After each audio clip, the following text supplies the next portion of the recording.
Dames en heren, een heel hartelijk welkom namens de Ahmadiyya Moslim Gemeenschap. Heet ik u heel hartelijk welkom hier vandaag in Humanity Hub voor dit belangrijke programma vandaag. Op het podium, ik zal de gasten op het podium die momenteel plaats hebben genomen kort introduceren. Van links naar rechts, aan de linkerkant de heer Gerard Jonkman, directeur van de Rights Forum. Aan zijn rechterzijde de heer Hibbatun Verhagen, de nationale voorzitter van de Ahmadiyya Moslim Gemeenschap, de landelijke voorzitter. Rechts van hem is Dr. Sir Iftikhar Ayaz Sahib, die speciaal overgekomen is vanuit het Verenigd Koninkrijk. Hij is Tuvalu's honorary consul in het Verenigd Koninkrijk sinds 1996. En hij heeft ook diverse andere functies die hij bekleedt in zijn dagelijks leven. Rechts van hem zit de heer Azar Naim. Hij is de secretaris externe betrekkingen van de Ahmadiyya Moslim Gemeenschap en een van de hoofdorganisatoren van het programma vanavond. Nogmaals welkom en fijn dat u hier bent voor dit ja, toch wel belangrijke programma en erg uiteraard actueel programma. En zoals u kunt zien, het is volle bak hier vandaag. Het is natuurlijk ook een onderwerp vanavond dat toch velen van ons ook echt aan het hart gaat. En dat kunt u ook zien in de opkomst hier vandaag. Voordat ik verder ga, is het bij ons traditie dat wij onze programma's altijd starten met een korte recitatie uit de Koran. En die vindt traditioneel plaats in de Arabische taal. En dat zal worden gevolgd met de Nederlandse vertaling. En voor die Koranrecitatie wil ik graag de heer Ahmed Said Iglaf uitnodigen om de Koranrecitatie.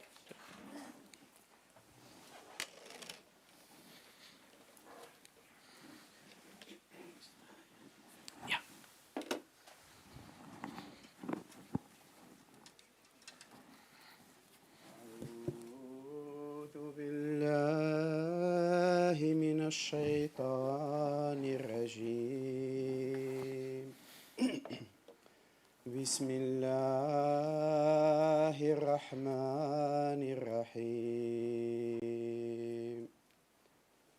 ولا تستوي الحسنة ولا السيئة ادفع بالتي هي أحسن فإذا الذي بينك وبينه عداوة كأنه ولي حميم وما يلقاها إلا الذين صبروا وما يلقاها إلا ذو حظ عظيم وإن طائفتان من المؤمنين اقتتلوا فأصلحوا بينهما فإن بغت إحداهما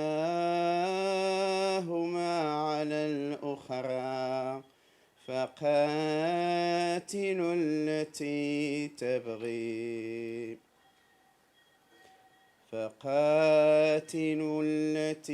تبغي حتى تفيء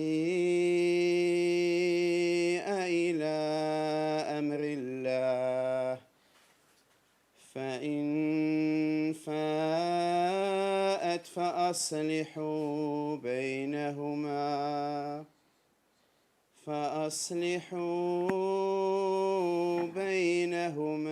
بالعدل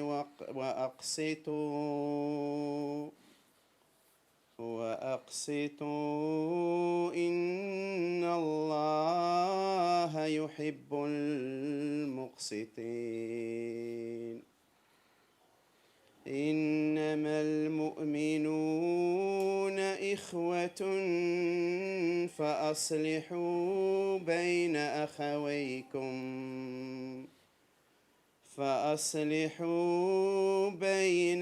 أخويكم واتقوا الله واتقوا الله لعلكم ترحمون يا أيها الذين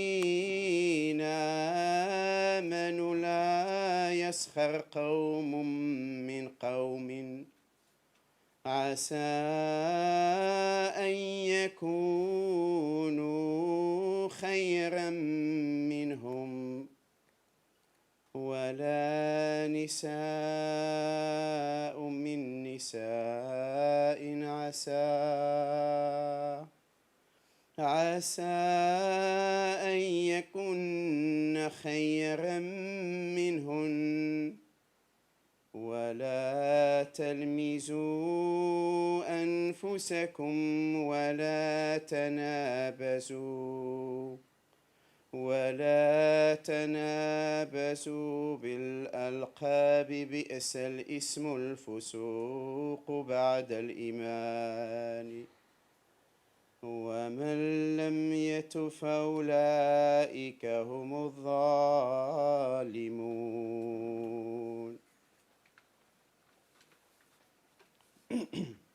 Ik heb de volgende verzen gelezen vanuit Surah Fussilat, Hamim Sajda, hoofdstuk 41, van verzen 35 tot en met 36.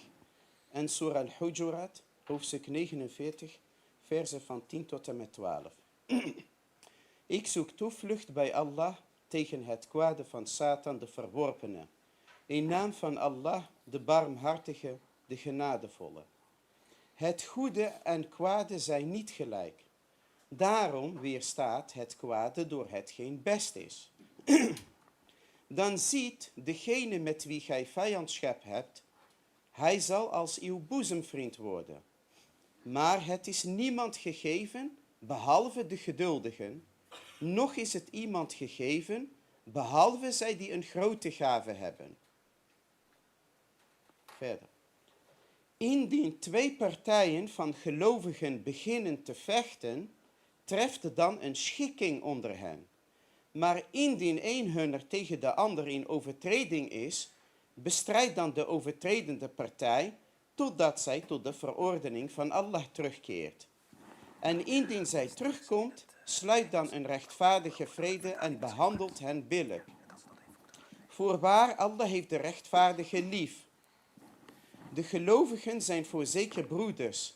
Bewaart daarom vrede onder uw broeders en weest godvruchtig, opdat uw barmhartigheid mogen worden betoond. O gij die gelooft, laat een volk het andere volk dat waarschijnlijk beter is dan zij, niet bespotten. Noch vrouwen andere vrouwen, die misschien beter zijn dan zij. En belastert elkander niet, noch noemt elkaar bij scheldnamen.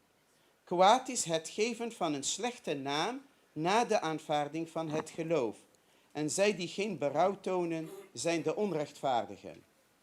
Dat was het. Dank u wel. Dank u wel, de heer Iglef. Maybe a short announcement in English for those of you present here today who don't understand the Dutch language. We have translation sets available from Dutch to English. So for those of you wanting such a set, please reach out to our audio team. They can provide you with one. Dan ga ik nu verder in het Nederlands. We zijn hier vandaag bijeen voor een onderwerp, zoals ik al zei, dat velen van ons aan het hart gaat. Voordat u wellicht vraagt u zich af, wie is die jongeman met dat hoedje op het podium? Mijn naam is Kashif Akmal en ik ben als bestuurslid, heb ik vandaag de eervolle taak om dit programma, dit symposium vandaag aan elkaar te praten. En ik kijk daar zeer naar uit, want ik kan u vertellen, we hebben een hele mooie sprekers line-up voor u vandaag. Wellicht ook een ambitieuze line-up. Dus we gaan proberen ons best te doen om alle de tijd te geven die ze nodig hebben. Voordat ik verder ga, we zijn hier te gast bij de Humanity Hub. En mevrouw Jill Wilkinson is de Managing Director van Humanity Hub. En graag wil ik haar naar voren uitnodigen om het welkomstwoord te doen voor dit symposium. Jill.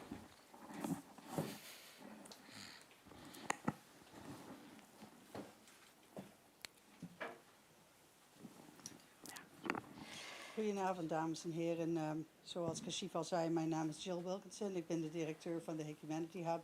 En ik vind het een grote eer om deze conferentie hier te mogen houden. Ik wil u ook even kort meenemen in waar u bent en waarvoor de Humanity Hub is. Want het is wel heel erg verbonden met waarover deze conferentie ook gaat. De Humanity Hub is een initiatief oorspronkelijk van de gemeente Den Haag, inmiddels een zelfstandige stichting. En onze missie is om het ecosysteem, noemen we dat, voor vrede en recht in en om Den Haag gewoon te verbinden en te versterken. Er zijn honderden organisaties, duizenden professionals die zetten zich in op allerlei manieren om een vreedzame, rechtvaardige wereld te verbeteren en conflicten te voorkomen. En onze taak is om ze samen te brengen en te helpen samen te kunnen werken.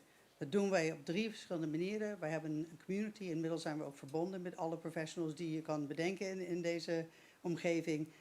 Wij hebben een aantal programma's waardoor we ze versterken. Ik ga er niet inhoudelijk allemaal op in, maar als u interesse heeft kunt u mij wel over vragen.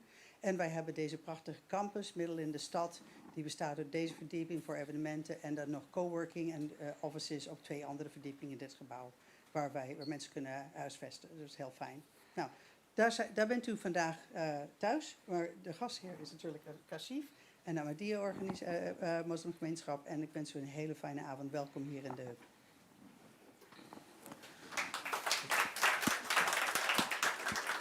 Dankjewel Jill voor die welkomstwoord. En ik denk, ik kan ook zeggen, dus de waarden, de normen en waarden, de ambitie die jullie hebben, wij zien onze gemeenschap ook als bondgenoot daarin. Het volgende op het programma is een korte introductie en aanleiding. En dat zal worden gegeven door de heer Azar Naim. Hij is secretaris externe betrekkingen bij de Ahmadiyya Moslim Gemeenschap. Ik nodig hem uit om de introductie te doen.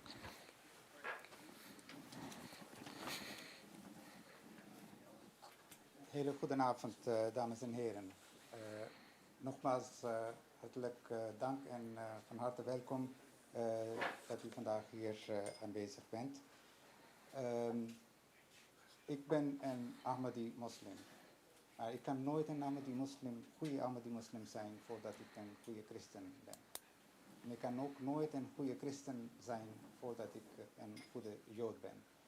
Dat is dus eigenlijk de kernboodschap van de gemeenschap. Broederschap, liefde voor iedereen, haat tegen niemand.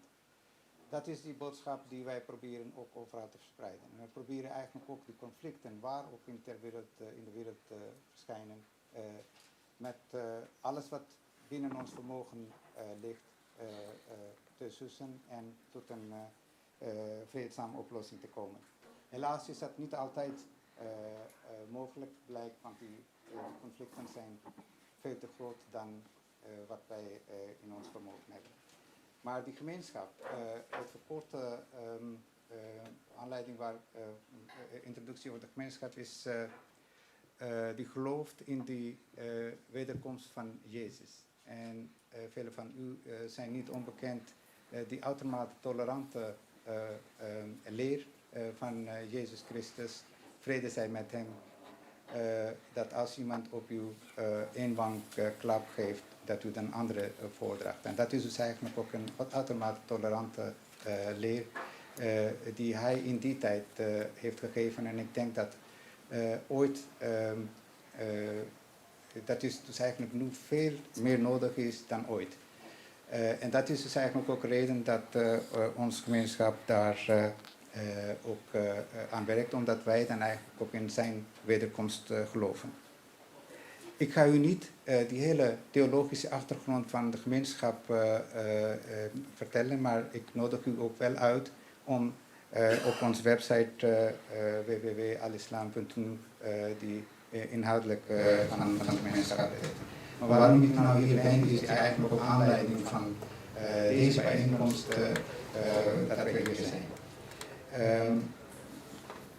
Wat ik u wil meenemen, wat vanaf de stichter van onze gemeenschap is gezegd. Hij is gekomen om islam en de leer van die vrede en liefde van islam opnieuw een leven in te blazen.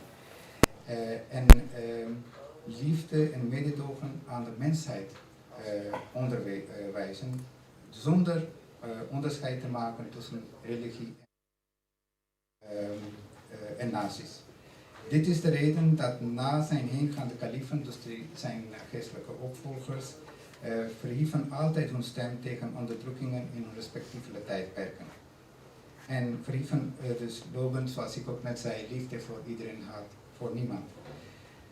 De onrust in Palestina, dames en heren, u bent zeker bekend met die geschiedenis,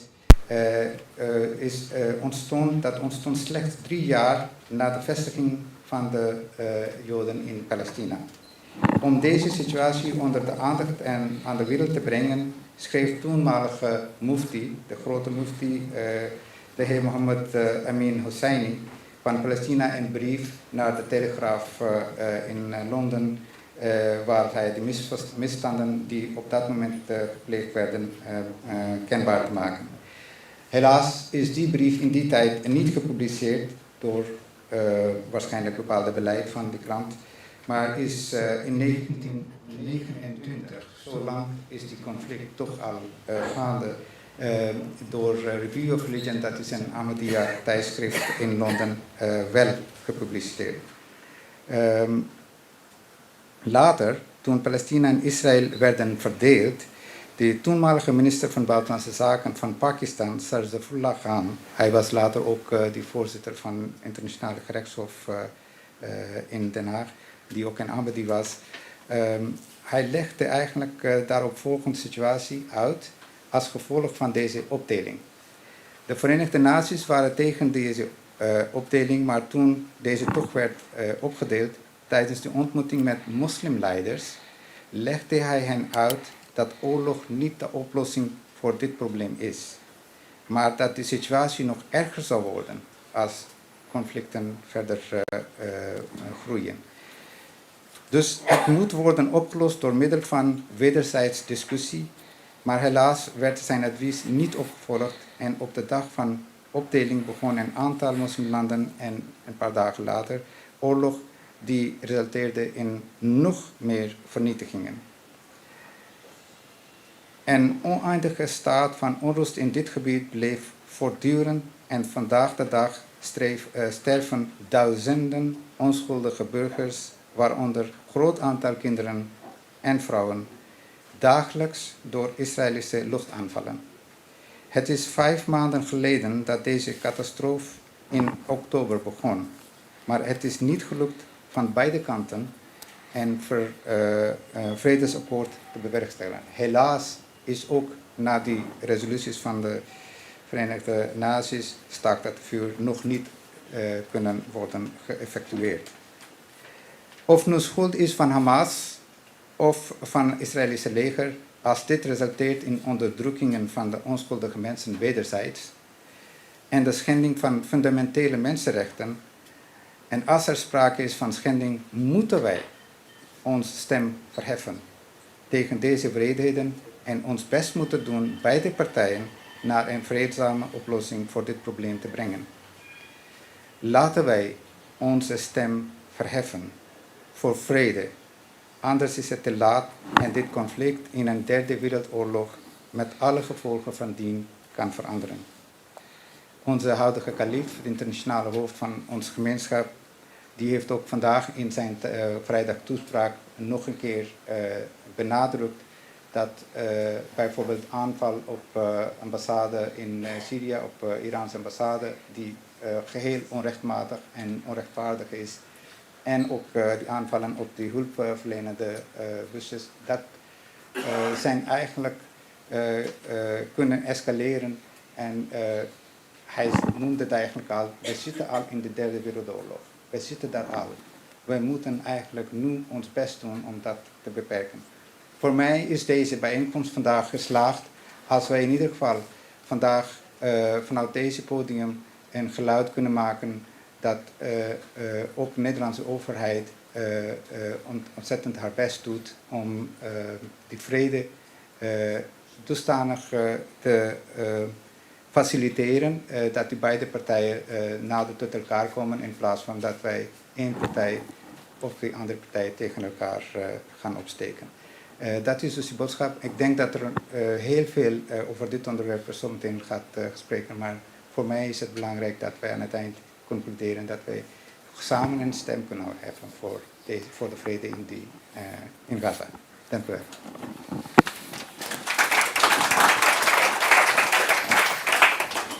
Dank u wel, de heer Naïm, voor uw introductie. Ja, dus dames en heren, we hebben vandaag in de zaal vertegenwoordiging vanuit alle hoeken van de maatschappij. We hebben de politiek, diplomatie, de journalistiek, de wetenschap, ook vanuit verschillende mensenrechten en vredesorganisaties. Dus we hebben alle hoeken van de maatschappij vertegenwoordigd vandaag. Dan ga ik nu verder naar de volgende spreker van vanavond. En dat is de heer Stefan van Baarle. De heer van Baarle is sinds maart 2021 lid van de Tweede Kamerfractie van DENK. En sinds 2023 is hij fractievoorzitter. Hij was eerder beleidsmedewerker bij de Tweede Kamer en fractievoorzitter van DENK in de gemeenteraad van Rotterdam. De heer Van Baarle houdt zich als Tweede Kamerlid met name bezig met binnenlandse zaken, landbouw, natuur, voedselkwaliteit, onderwijs, cultuur en wetenschap, sociale zaken en werkgelegenheid en infrastructuur en waterstaat. Ik nodig hem graag uit naar voren om ons toe te spreken.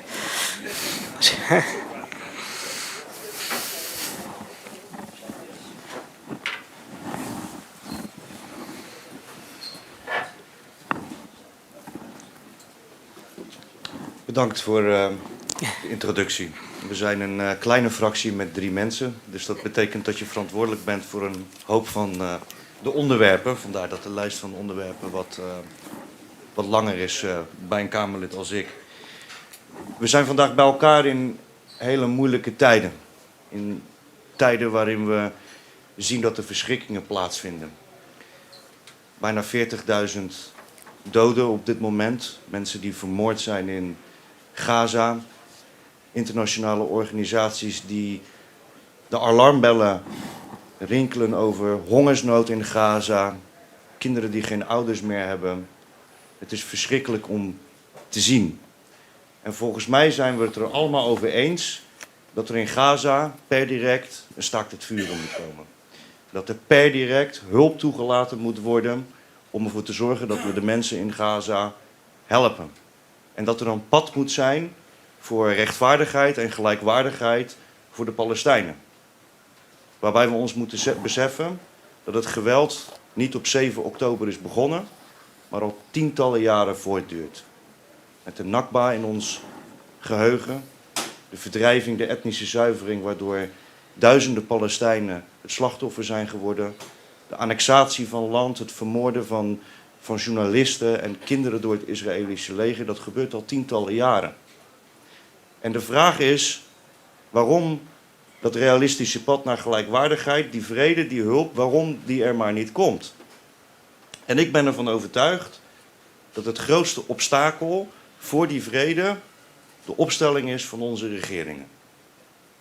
Onze regeringen, die kijken al tientallen jaren toe, terwijl de Israëlische regering oorlogsmisdaden en misdaden tegen de menselijkheid pleegt. De annexaties van Palestijns land, die gebeuren al tientallen jaren. En het verplaatsen van je bevolking naar geannexeerd gebied, het vestigen van nederzettingen, dat is een oorlogsmisdaad. En onze regeringen die kijken daar al decennia lang naar. En wat is het beleid van de Nederlandse regering als het gaat om bijvoorbeeld dat nederzettingenbeleid? Bedrijven die dat financieel steunen, dat beleid van Israël, dat illegale beleid, die krijgen geen straf, die krijgen geen sanctie, die krijgen alleen een foeigesprekje van de Nederlandse regering.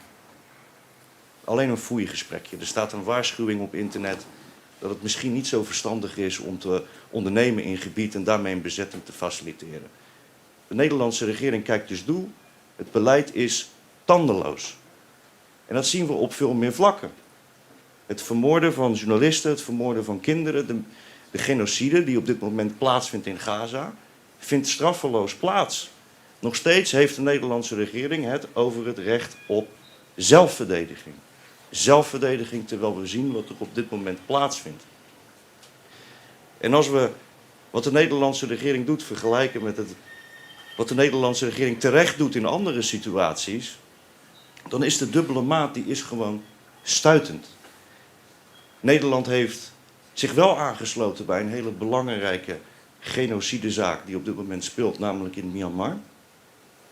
Maar de Nederlandse regering is stil als het gaat om de genocidezaak die is aangespannen tegen de Israëlische regering. Terecht zegt de Nederlandse regering dat Rusland een illegale inval heeft gedaan in Oekraïne en een bezetter is. Kwalificeert het bombarderen van een ziekenhuis in Oekraïne als een oorlogsmisdaad. Maar zegt niet dat het bombarderen van een ziekenhuis in Gaza een oorlogsmisdaad is. En zolang onze regeringen, de regeringen in het Westen, dit beleid van de Israëlische regering blijven faciliteren, zal er geen realistisch pad zijn voor gelijkwaardigheid en rechtvaardigheid voor de Palestijnen.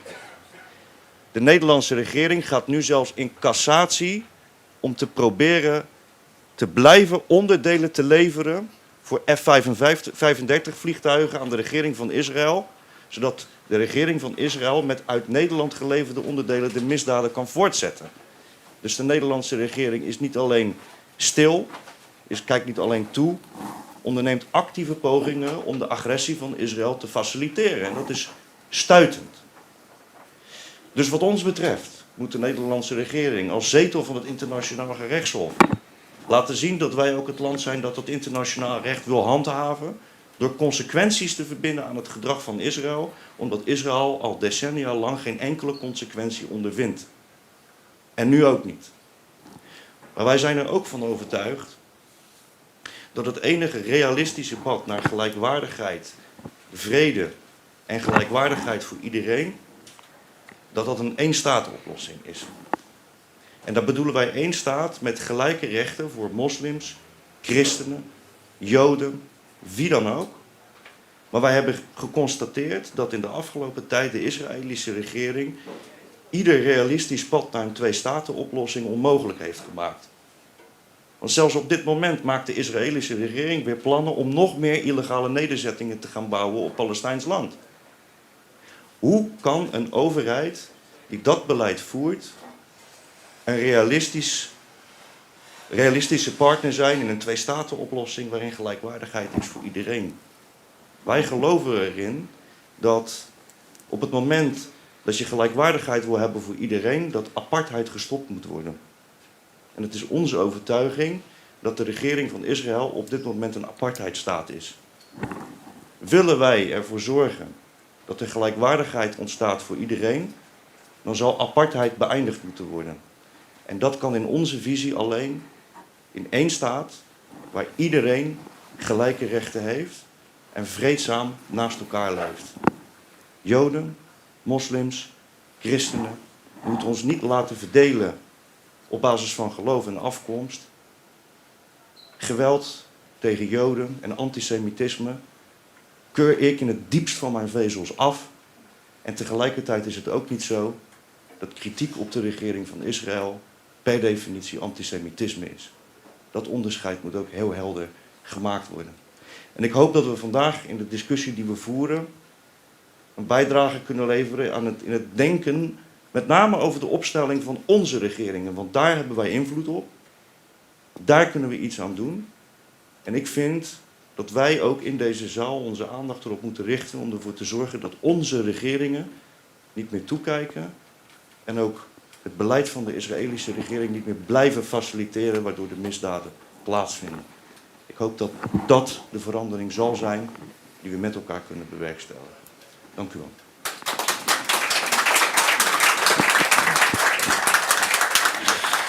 Dank u wel, de heer Van Baarle, voor uw bijdrage. We lopen iets achter op schema, maar we gaan ervoor zorgen dat het goed komt. De volgende spreker vanavond is professor Thea Hilhorst.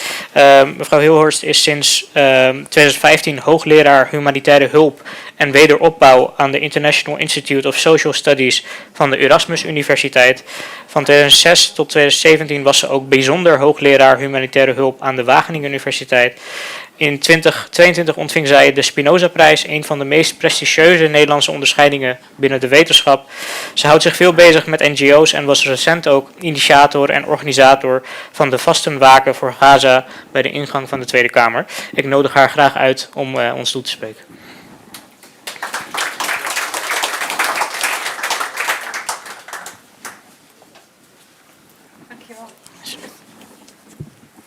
Goedenavond.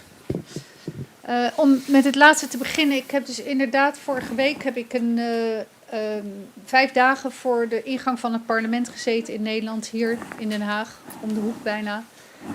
En heb ik 100 uur gevast, niet gegeten. Ik ben wel af en toe naar huis gegaan om te slapen. En dat noemde ik een vaste waken in de Goede Week, vlak voor Pasen. En de component van de waken, dat was echt bedoeld voor alle slachtoffers in dit conflict. Dus we hebben om ieder uur een minuut stilte gehouden voor alle slachtoffers.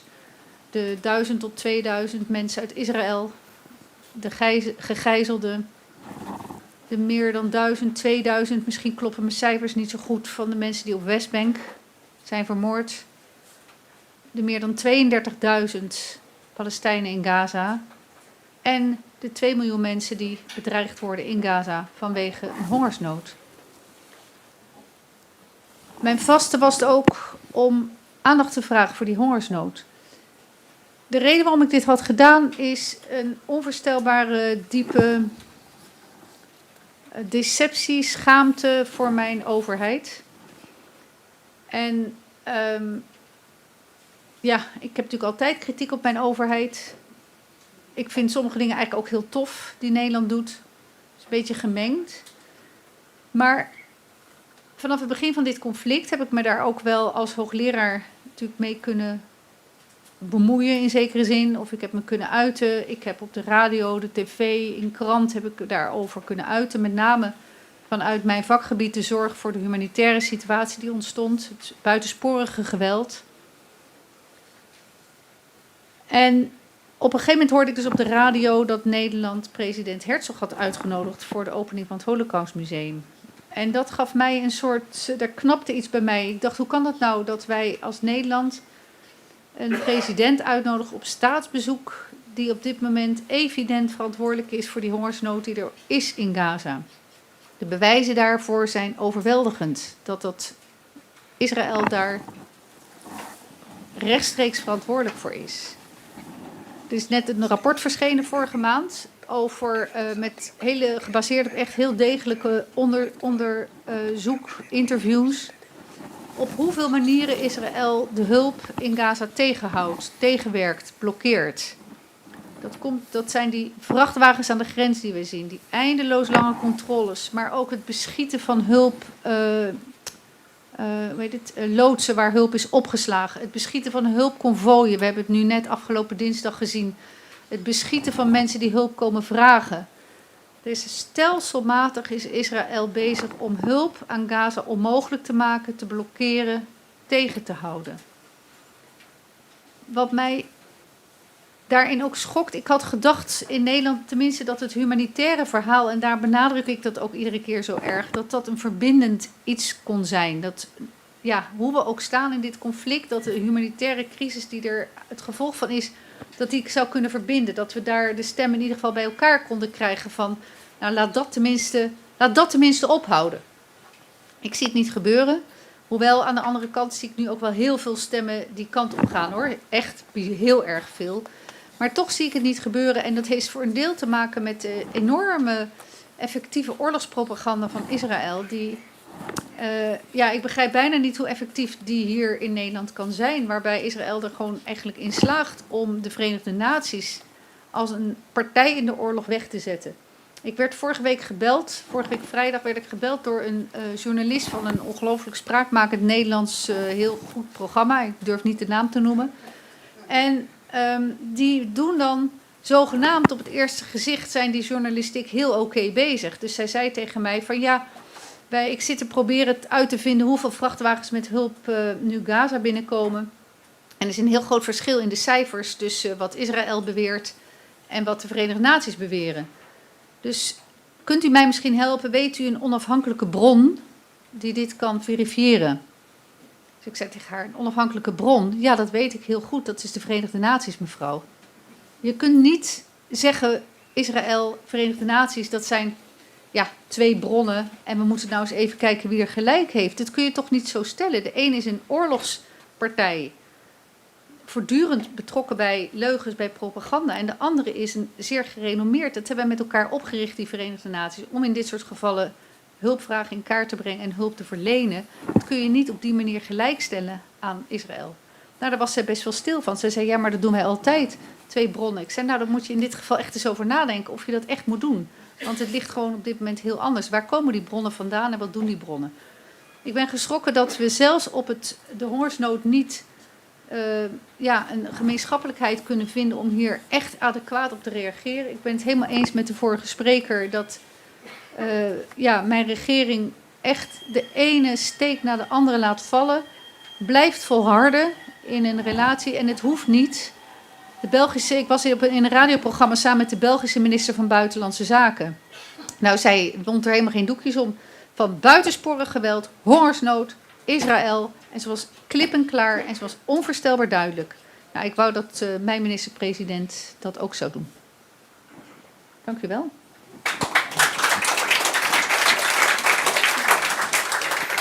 Dank u wel, professor Hilhorst. Onze volgende spreker vanavond is de heer Jasper van Dijk. De heer Van Dijk was van 2000... Oh ja, moment. De heer Van Baarle gaat ons verlaten. De heer Van Baarle, laat u uiteraard niet met lege handen naar huis gaan. We hebben een klein bedankje voor u geregeld. Dus als u die in ontvangst wilt nemen, heel graag.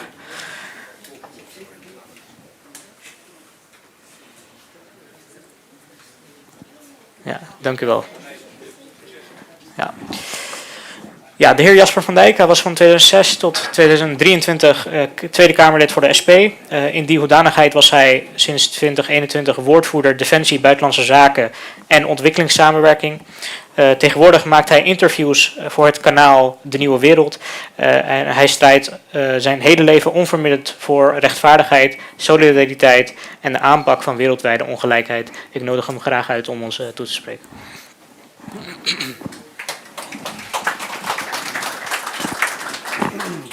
Dank u wel, goedemiddag allemaal. Het klopt, ik mag interviews afnemen bij het kanaal denieuwewereld.nl. Even reclame maken. Want vandaag is zojuist mijn laatste interview geplaatst met Peter Malcontent. En dat is een docent-onderzoeker in Utrecht. En echt een hele goede expert Israël-Palestina. Interview denieuwewereld.nl. Now, I was asked to give my speech in English. So I made it in English. En dat is...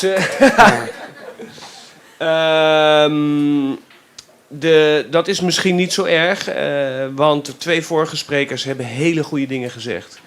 In het Nederlands. En er zit heel veel overlap in mijn verhaal met hun verhaal. Dus ik ga het in het Engels doen, dan hebben we het een beetje variatie op die manier. Right? Okay. Will there ever be peace in Israel-Palestine? That question is getting harder to answer every day. This week, it's half a year ago that Hamas committed its terrible attack on Israeli civilians. It is also half a year ago that Israel started a terrible war in Gaza. More than 30,000 Palestinians are killed, from which thousands are innocent children. No one can legitimize this carnage. An immediate ceasefire is needed, but the world community, the United Nations, fails to make that happen. The West, including my own government, the Dutch government, is showing an unbelievable hypocrisy in this conflict. Of course, there are differences between the war in Ukraine and the war in Gaza, but it is obvious that Russia's war crimes against innocent Ukrainians are condemned much more easily than Israeli war crimes against innocent Palestinians. The whole world is watching this incredible double standard. It makes you wonder, what is the value of international law and human rights when they are used in such a selective way? We get the awful images every day from innocent people getting murdered by massive bombings of the Israeli Defense Force, the IDF. We see hospitals getting attacked. We see refugee camps getting attacked.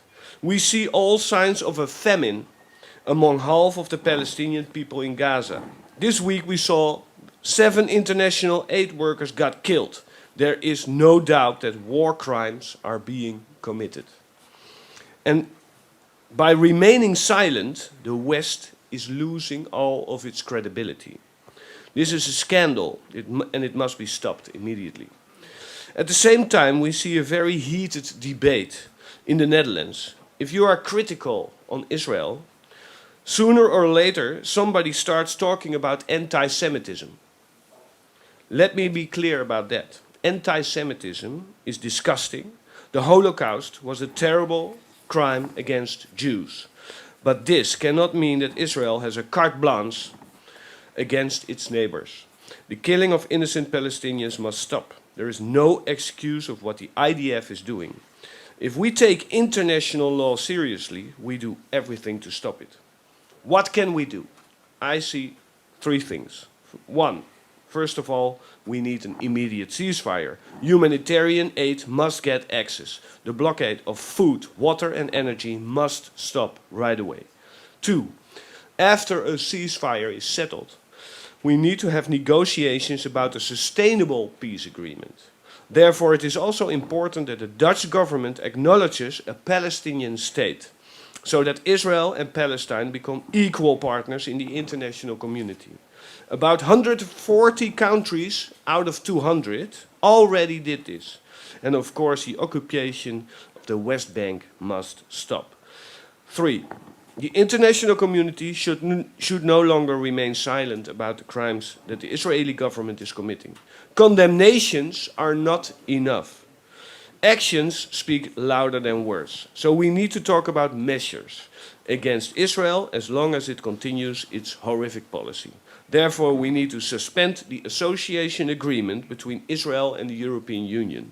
The same goes, of course, for the military cooperation between the Netherlands and the European Union and Israel. I'd like to emphasize the words of Marieke de Hoon. She's a teacher in international law. She said, "Law tells us what we can do or not do in a war.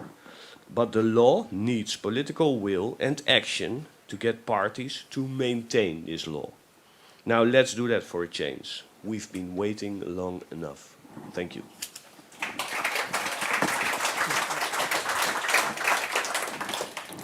Dank u wel, de heer Van Dijk. Doet mijn mic het goed? Kunt u mij goed verstaan? Ja? Oké. Ja. Dus dan gaan we now we will move on to the next speaker, which is Miss Taghreed Al-Ghudairi. Before moving to the Netherlands, Miss Ghudairi was the New York Times correspondent in Gaza from 2001 to 2009. She covered the Second Intifada, Israel's unilateral withdrawal from the Gaza Strip, the Palestinian Civil War in 2007, and the war on Gaza in 2008 and 2009. She also trained journalists in Palestine and Sudan and worked for 8 years as a senior editor for Fanac.com, a chronicle for the Middle East and North Africa. She currently also gives media training. I invite her to come and say a few words.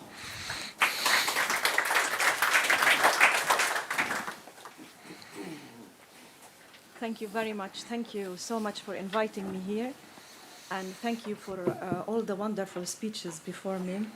And I'm sorry, I'm going to speak in English. Whenever I start studying Dutch, a war will take place, and then I will jump into following it in English. So that's why I can never speak it fluently, though I took many, many classes. But when it comes to the place where I belong to, where I was born, raised, that is Gaza, that is Palestine, I cannot do it in Dutch. Ik ben, het spijt mij. But, okay, so the war on Gaza is resulting, at least for now, and I spoke to many people from Gaza who belong to the silent majority. There is a widespread rejection, of course, of Hamas out of the genocide practiced by Israel against them. But at the same time, we have to say Palestine is not only Gaza. There is the 3.5 million of Palestinians in the West Bank, East Jerusalem, by now 7 million of Palestinians in exile, and they are watching the genocide. And Hamas, among them, the support of Hamas is increasingly, going like you cannot imagine, even among Christian Palestinians. In other words, what I want to say is Israel policy of eradicating Hamas is once again is not working. What did Israel try? The policies of Israel to eradicate, to finish with Hamas. You have 4 wars before this. What happened? You have the siege imposed on Hamas for 17 years. It didn't work. And you have the assassination, which I covered, of the most charismatic leaders within Hamas, who even accepted the two-state solution, who worked so hard to change the constitution of Hamas and to try to accept the two-state solution. Israel killed them during the Second Intifada, and I covered their stories. Among them is the founder of Hamas. So, in a way, like whatever Israel practice in a way to kill the place, to weaken the people of Palestine, is not working. And we have to learn from if we talk about peace processes. They start with, and this government, the Dutch government, is very into it, go for, grow carnation in Gaza, strawberries in Gaza. And I'm talking here about economic peace. Yeah. At some point, they start with economic peace, and the star for that phase was Salam Fayyad, moderate Palestinian. But even Salam Fayyad said, I failed. And why is that? Because Israel even didn't help someone who is considered the most moderate among the Palestinians, who doesn't believe in violence, he believes, in economy, in peace option. It didn't work because Israel didn't help him. How in hell you want to build the streets and at the same time you cannot ensure internal security? You cannot have a Palestinian police. It didn't work. So that's one option. Oslo, they always say Palestinians miss the opportunity for peace, and that is bullshit. It's just Israeli propaganda. And of course, you have the U.S. as not it's not a fair mediator. Also sold that image of Palestinian whenever they wanted to explain why the failure of a peace process. Again, it was always a process. It was never a peace solution. Oslo, during Oslo, Israel was never ready to accept a Palestinian state. Example, they built the apartheid wall during Oslo. They built many illegal settlements, Jewish settlements inside the West Bank, what's supposed to be a Palestinian state during Oslo. So what message do you want to bring? So you are not interested in peace, never interested in a Palestinian state. Oslo did not address the issue of Palestinian national rights at all, as even Edward Said, I'm sure you are familiar with his work, he said that, and that's why he was against it. And I was born in Gaza and I was raised, and for me, Oslo was like a glimpse of hope. At some point, I really believed in it. I was very young at that time, and I believed in it. And I even argued with Edward Said, what do you want us to do all the time? Resistance, resistance. We want a Palestinian state. But he was right. Oslo did not address the issue of Palestinian national rights, and that's why it failed. And when it comes to two-state solution, without defining the state, it will never work. So I remember during Oslo, they kept the core issues, refugees, Jerusalem, till the end, and then by the end it collapsed. So there will be no political solution as long as the right of return is not being discussed. The right for self-determination for Palestinians is not included also, and the right for sovereign state is not included, on the border of 67 with East Jerusalem as the capital. It can never work, and, as long as this is not included in any peace process. If you talk about two-state solution, you have to define what is it. You have to include all these rights. Without these rights, it doesn't work. And listen, learned, we have the generation of the 2008-2009 war, which I covered, being part of, this October, October 7 attack. So on the Israeli civilians, on the Israeli soldiers, it's the product again of Israeli policies. Israeli policy is coming out with this generation, let alone what kind of generation are they bringing with this genocide practice against the Palestinians. So I'm extremely, I was now, before coming here, I was on a Zoom, and many people oh, what can we do? We can do nothing. No, we can do a lot of things. We can do a lot of things, and thanks to the young generation, and thanks to the social media, and someone here mentioned, I'm sorry, the professor who was here, and I agree with you, and that's why one of the reasons my Dutch sucks, because I cannot follow the Dutch media.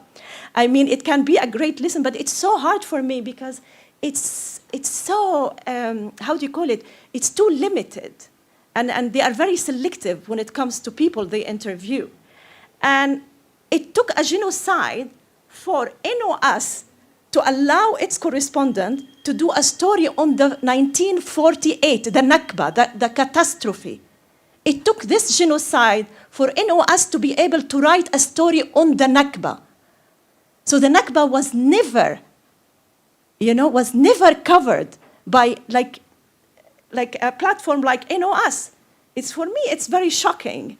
And this is like someone within, who said it, and then, let alone the social media, all of a sudden we are exposed to the social media, and without them, we would be dictated by the international mainstream media, which is biased. And there are many reasons. And during the first 2 months of the war, I could never, I wasn't able to follow because it was too painful to ignore the Palestinian narrative. Pay attention to the fact that Israel did not allow the international media in from the beginning of the war on Gaza. They did not allow. What they did is they really they asked them not to. They didn't even, in the international media, they took it as an order. They didn't fight it. Recently, they are calling for Israel to allow them in. Recently. But from the beginning of the war, we have 6 months now of war on Gaza. And it's just recent that now international media is asking Israel to allow them to go to Gaza. So what happens? The coverage you have by international mainstream media, including the Dutch media, what does it provide? Beautiful Israeli narrative. Why? Because the correspondents are living in Tel Aviv. They are living the Israeli narrative, which you understand. When you live in a place, you come out with colors, and you come out with colorful, voices that, reflect the reality on the ground when you are covering it. Meanwhile, Gaza was lived without international correspondence. Even the Palestinian correspondents, they were afraid for losing their loved one, for losing their loved ones, so they moved to the south in Rafah and Khan Yunis, which is very scary now to be there. Therefore, many of them are now left outside Gaza, and they are reporting the place from a distance, from Istanbul, from Egypt.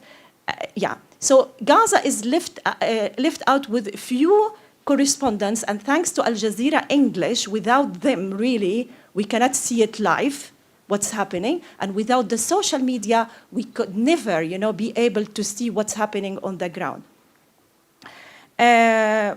So with the international media, and therefore Gaza is left to be covered as a news item, because you don't have that correspondent explaining to you what's happening. You don't have the correspondent living the reality of Gaza. I mean, Gaza in the south of Gaza is way better than the Gaza city or the north, which is left behind, and all these war crimes, war crimes committed. We were able to see it because of the social media, because people have that phone and they could tell us what's happening. And now we are all exposed to it. There is, what can be done, giving what's, that we are in the Netherlands. I mean, like, okay, I will give the example of schools, okay? And I'm sorry to come out with this because I couldn't believe it when my son, who is group 8 at basisschool, this is his last year at basisschool, comes to me and he tells me, and I'm sure, some of you will be like connected to the education, the Ministry of Education or whatever, what can be done? And at their, what do you call it, geschiedenis and typography, zeg jij? Yeah? So what do they have? They study about many things, but on the margin, like they're studying about the Roman Empire, and on the margin, Jerusalem is the capital of Israel. Learn it for your exam, okay? But according to the international law, even this government is not recognizing Jerusalem as the capital of Israel. Meanwhile, they are teaching the kids in group 7 and group 8, memorize it for your exam.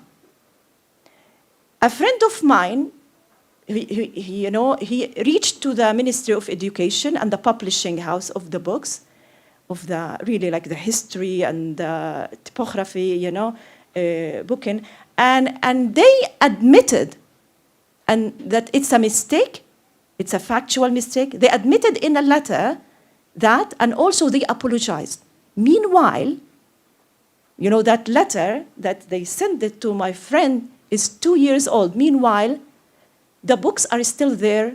The young generation of Dutch, they keep learning the same mistakes over and over and over. So I hope someone can do something regarding this because it's really like misleading and like, what are you doing? I mean, like it's enough that Palestinians are paying the price for a European problem that is the Holocaust. And to go too far, like something has to be done, even what's happening now. What are the schools are doing? Like, are they, like, do they have this line that there is something called universal right, there is something called international law. Something has to be there. As long as you teach about the Holocaust, this has to be added. And when it comes to another point, like if you criticize the government of Israel, you are anti-Semitic. It's shameful that some people, feed that poison. And that Israeli lobby is really like, it's sick when they do that. It's sick when they do that. When they go from a room to a room or from a place to a place and promote hatred. And then I want to discuss this thing, regarding the young generation of the Dutch, what can be done? In a small meeting with Rutte, the Prime Minister, I hope I'm pronouncing his name correctly. Rutte, yeah, Rutte. Yeah. Yes, I will. 1 minute. So his explanation always, like, why are you taking this position? Why you are not promoting international law? Why you are not with ceasefire from day one? Why you didn't, you gave Israel a green light to revenge, but you didn't say, but respect the human rights. And he's, we are a small country, we follow the Americans. It's because we are a small country. We have to promote, International Court of Justice, International Criminal Court. We have to be proud. We have to tell our kids, we have this here in The Hague. And because we are a small country, I tell Rutte, we have to promote this. I mean, I am so shocked. The last point, and I would like to finish with that. There is no solution unless we are feeding the hatred when it comes to groups like even Hamas.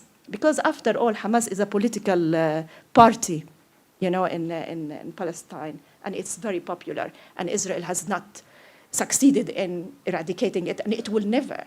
and I am like, I am a person who's independent, who doesn't belong to anyone, but I oversee, you know, I see, I analyze.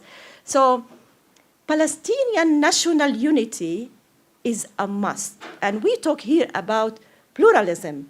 It's racist when you are calling Palestinians not to include groups like Hamas and Islamic Jihad into PLO, because it is the solution to include all Palestinians in order for any peace process to succeed. Because when you marginalize a group, it, of course, the natural reaction will be a spoiler.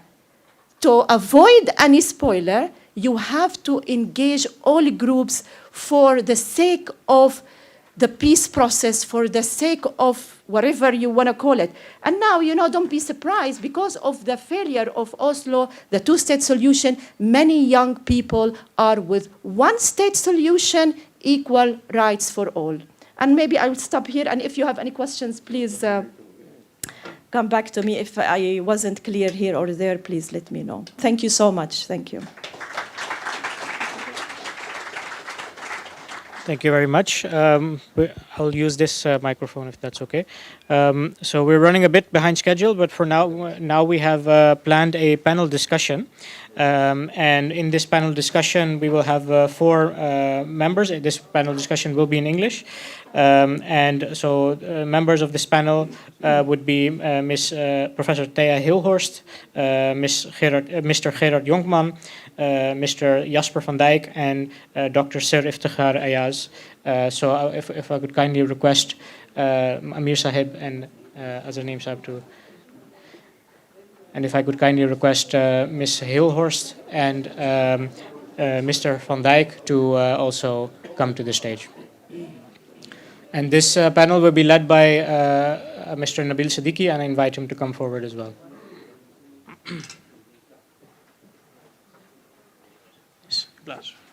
Sorry, I forgot to introduce, because I haven't introduced yet Sir Iftikhar Ayaz Sahib, so I'd shortly like to do that. Sir Ayaz Sahib, he has been the Tuvalu's honorary consul in the UK since 1996, and has been designated as Tuvalu's High Commissioner to the Commonwealth and Ambassador to the UN Human Rights Council. He is also the incumbent chairman of the International Human Rights Committee.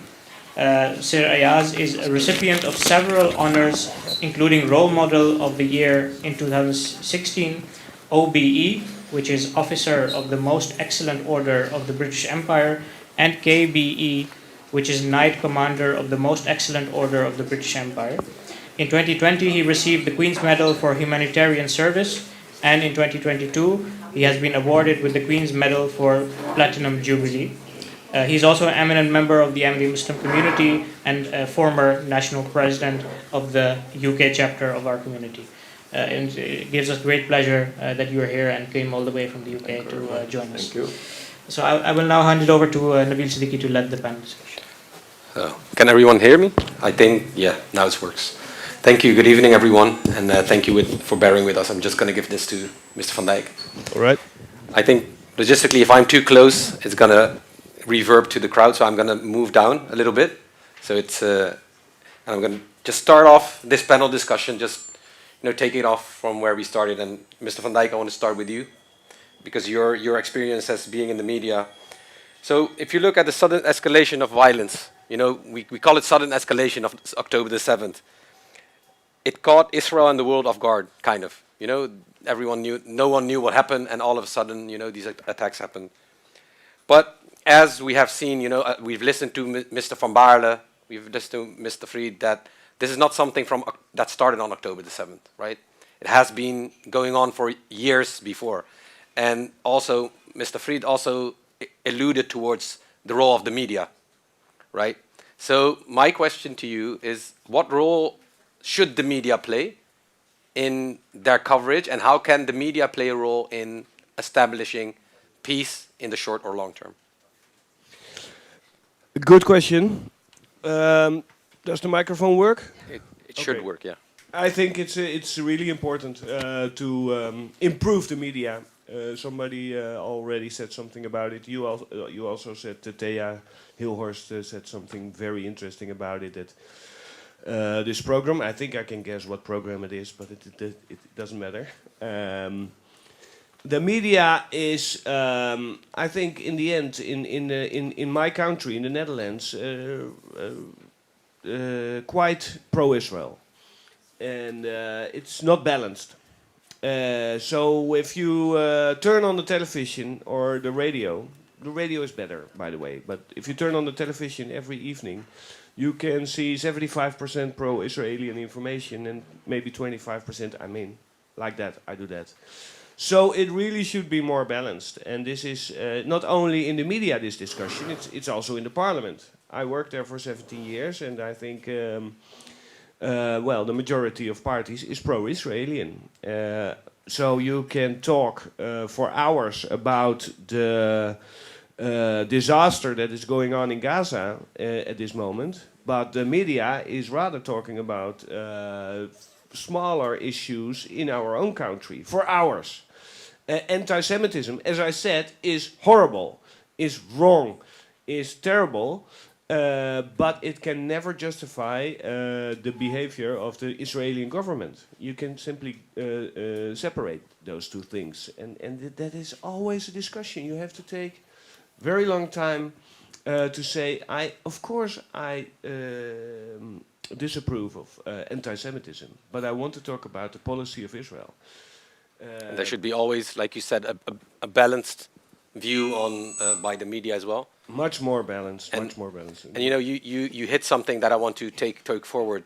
You talked about the politics, right, and what happens in our parliament. And Mr. Jonkman, I want to come to you. So, you know, since March 25th, officially, the UN has, the Security Council adopted Resolution 2728, which calls for immediate ceasefire in Gaza. However, despite this resolution, we see that Israel is not upholding it, which is a breach of international law. So what are the possible ways for the Netherlands to exert pressure for the compliance of this resolution? And how can we contribute as sitting here? And I think someone said it earlier, you know, we all have a role to play. What can we do and what can our government do? Well, first of all, the Netherlands should call on Israel for a ceasefire. Our government abstained from voting anyway, so it should start over there. And yeah, I think we should do many, and we can do many things. I mean, the situation is very bad, but still, if we don't work on many different ways, then it will never become better. So today we went with many NGOs to Parliament, to the Ministry, also to ask for a ceasefire. So this is something we can do. We can sign petitions.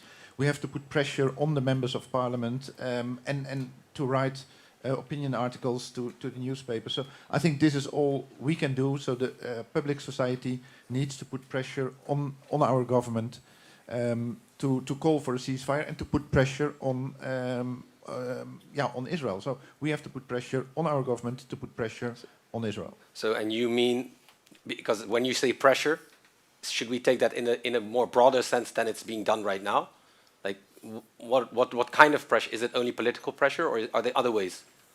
We are doing it already legally as well, together with our partners of Oxfam Novib and Pax for Peace. The Rights Forum, my organization, is bringing, and that's a little bit different story, but is bringing the government to court for supplying Israel with spare parts for the F-35. So this is something we can do, and there are many more issues related to the conflict in Gaza, the fighting in Gaza now, where we can do legal issues as well. So we have to be very creative and look for many ways to put this pressure on the government.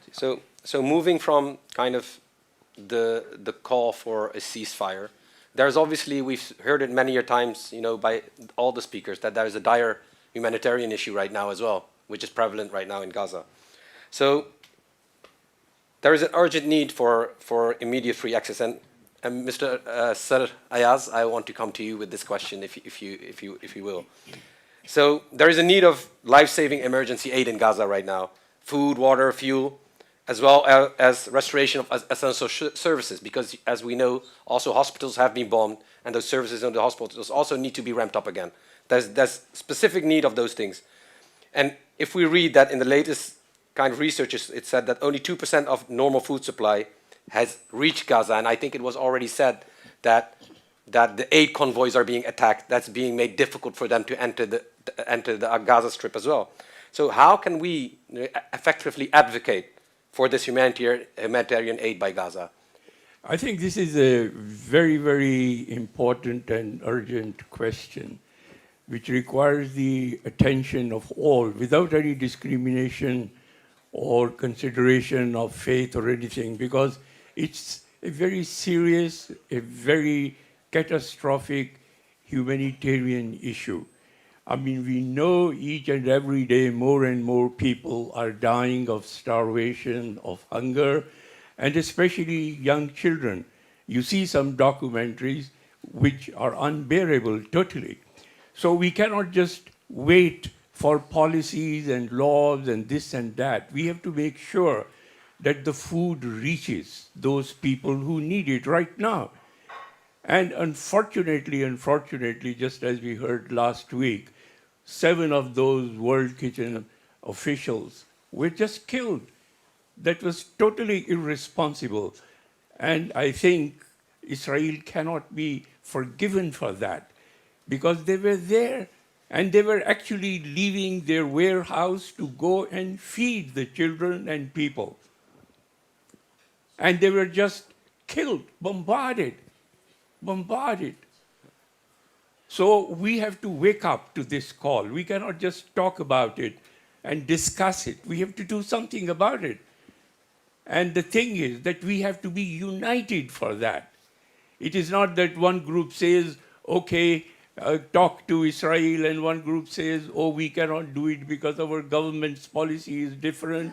Another group says, oh, we cannot join in. No, this is humanitarian. They are humans. They are our own species. They are our sisters, our brothers, our children. They are our children, and they are being killed. Killed on one side and starved on the other side. Now, how long are we going to tolerate this situation? This is beyond any imagination, beyond any tolerance, beyond any thinking at all. So what I would really say is that the routes for getting the food to the people who need it, they must be opened up widely, and we must unitedly put pressure on Egypt to get those routes cleared. Exactly. They are in a position to do it.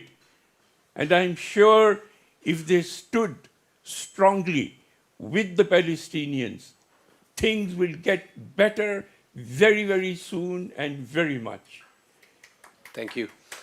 So Sarayasa, that's a very good one, and I just want to take that because you said the last point is very striking, because those routes need to be opened. That's kind of one of the prerequisites. So Mrs. Hilhorst, we also hear from our government and our cabinet that they want to prevent the situation from escalating further in the region. Right? This is a stance that has been taken. However, the so-called humanity corridor is still not open, and you elaborated on that as well. In the meantime, we have also seen that on the back of the US withdrawing its fundings from UNRWA, that the Netherlands also has done the same. What do you think? Is there a possibility that aid, gets there without the help of UNRWA? First of all, should we look at different other areas? Or how should we compel our governments to start that funding again? Thanks. Well, first, aid has to get there. So I don't want to be, whatever way. At the same time, what we have seen happening is the most ridiculous attempts to work around UNRWA. There have been airdroppings. I mean, of course, you could say that every food that reaches somebody is good, but the airdroppings are ridiculous. They're expensive. they missed the point. They are, I mean, you have airdroppings when you need them is in last century in South Sudan, when you have 1,000 kilometers without, roads. That's when you do an airdropping, not when you want to reach people who are 20 kilometers away from the border. Then you use trucks and they're waiting, and there's trucks waiting with a month of food for a whole of Gaza. So those airdrops are ridiculous. Making a sort of provisional harbor, it's ridiculous. It costs money, it takes time, and the real issue is that the food is not reaching.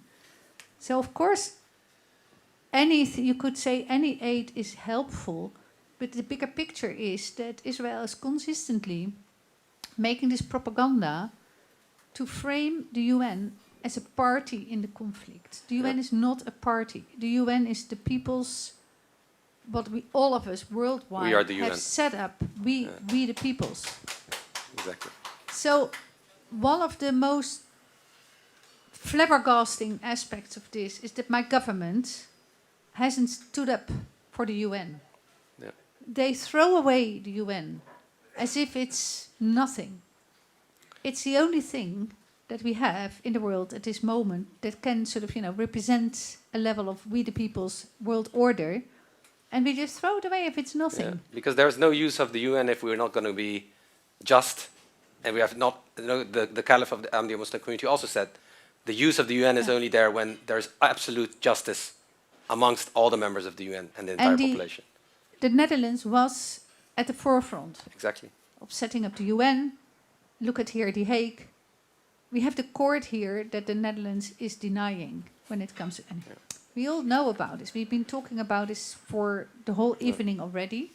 So UNRWA, it's horrible and horrific that the Netherlands has just bought into the propaganda. Why? If it was Russia, you said it, if it was Russia, we would never take their word for anything. For Israel, we take their word for everything. The contrast is just unbelievable. But at the same time, we don't hear much about Sigrid Kaag because who is she's, there I as think, the humanitarian working. aid. Okay, and I don't know the answer. Are you asking that to me, or are you asking? I think it's more of a statement that there's Okay. nothing. We're talking about it, that there's nothing coming from. No, from the that only thing I point as wanted well. to add, if I may, one final comment is, I think you asked what can we do to change things. Yeah. I think the only way to change it is to broaden the coalitions that ask for change. Yeah. It doesn't work in the Netherlands if the coalition for change is considered by almost everyone as only pro-Palestinian. It has to be broad, it has to be wide. We see many Jewish organizations now also protesting. Standing up. Yeah. We also see a lot of very traditional Dutch organizations standing up.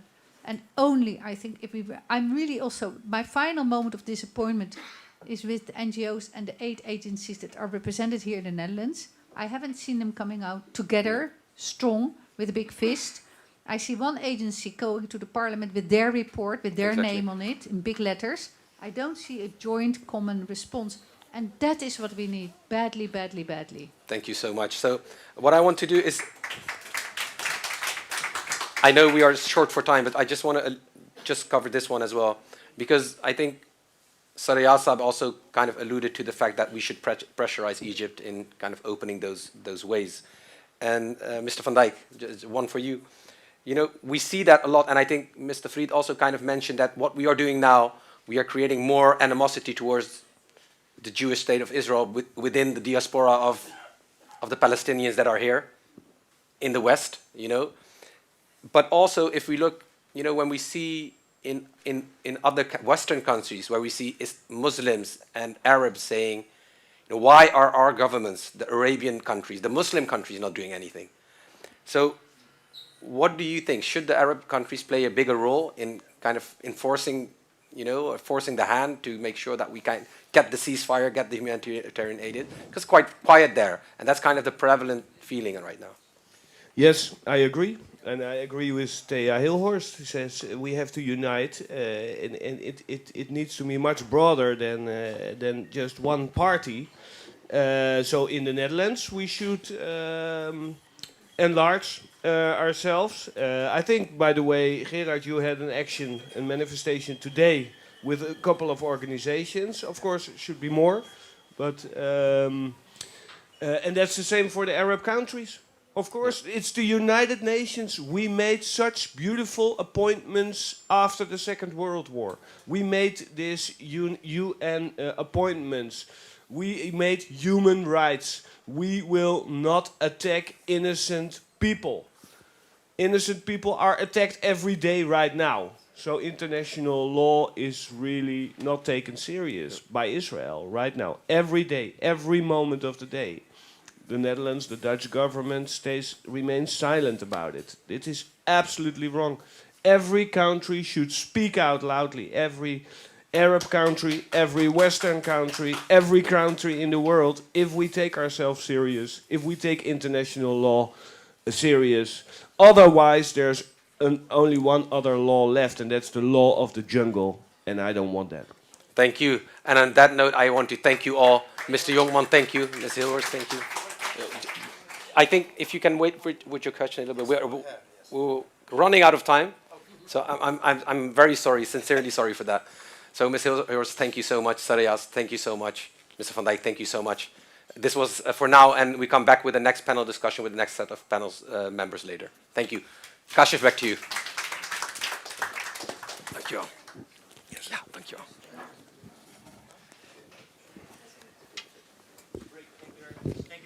Yes, so given we are a bit constrained with time, we will skip the break we had initially planned in the program. Hope that's okay with you. Feel free to, if you need some stretch your legs, please feel free to go wash your. I think it's worth mentioning as well that there is coffee and tea and water in the back. Yeah. So if you feel free to get up and get the coffee and water. Because we are out of time, we'll just continue the program as it is. Yes. Yep. Thank you very much. So. Next, I would like to request the chairman of the Muslim community here in the Netherlands to come forward and sit on stage. Thank you. So we will move forward now. I understand it. I'm not Arabic. Thank you. I do this. I do this quite a lot for work. So de heer Thomas van Volk. Thank you. Thomas is projectleider Israël en Palestina bij vredesorganisatie PAX. Hij werkt samen met Israëlische en Palestijnse vredes- en mensenrechtenactivisten. Naast ondersteuning voor hun belangrijk werk in Israël en Palestina probeert Thomas ervoor te zorgen dat ook hun stemmen in Nederland te horen zijn. Eerder woonde en werkte hij verschillende jaren in het Midden-Oosten, waaronder 2 jaar op de westelijke Jordaanoever vlakbij Bethlehem. Ik nodig hem graag uit om ons toe te spreken.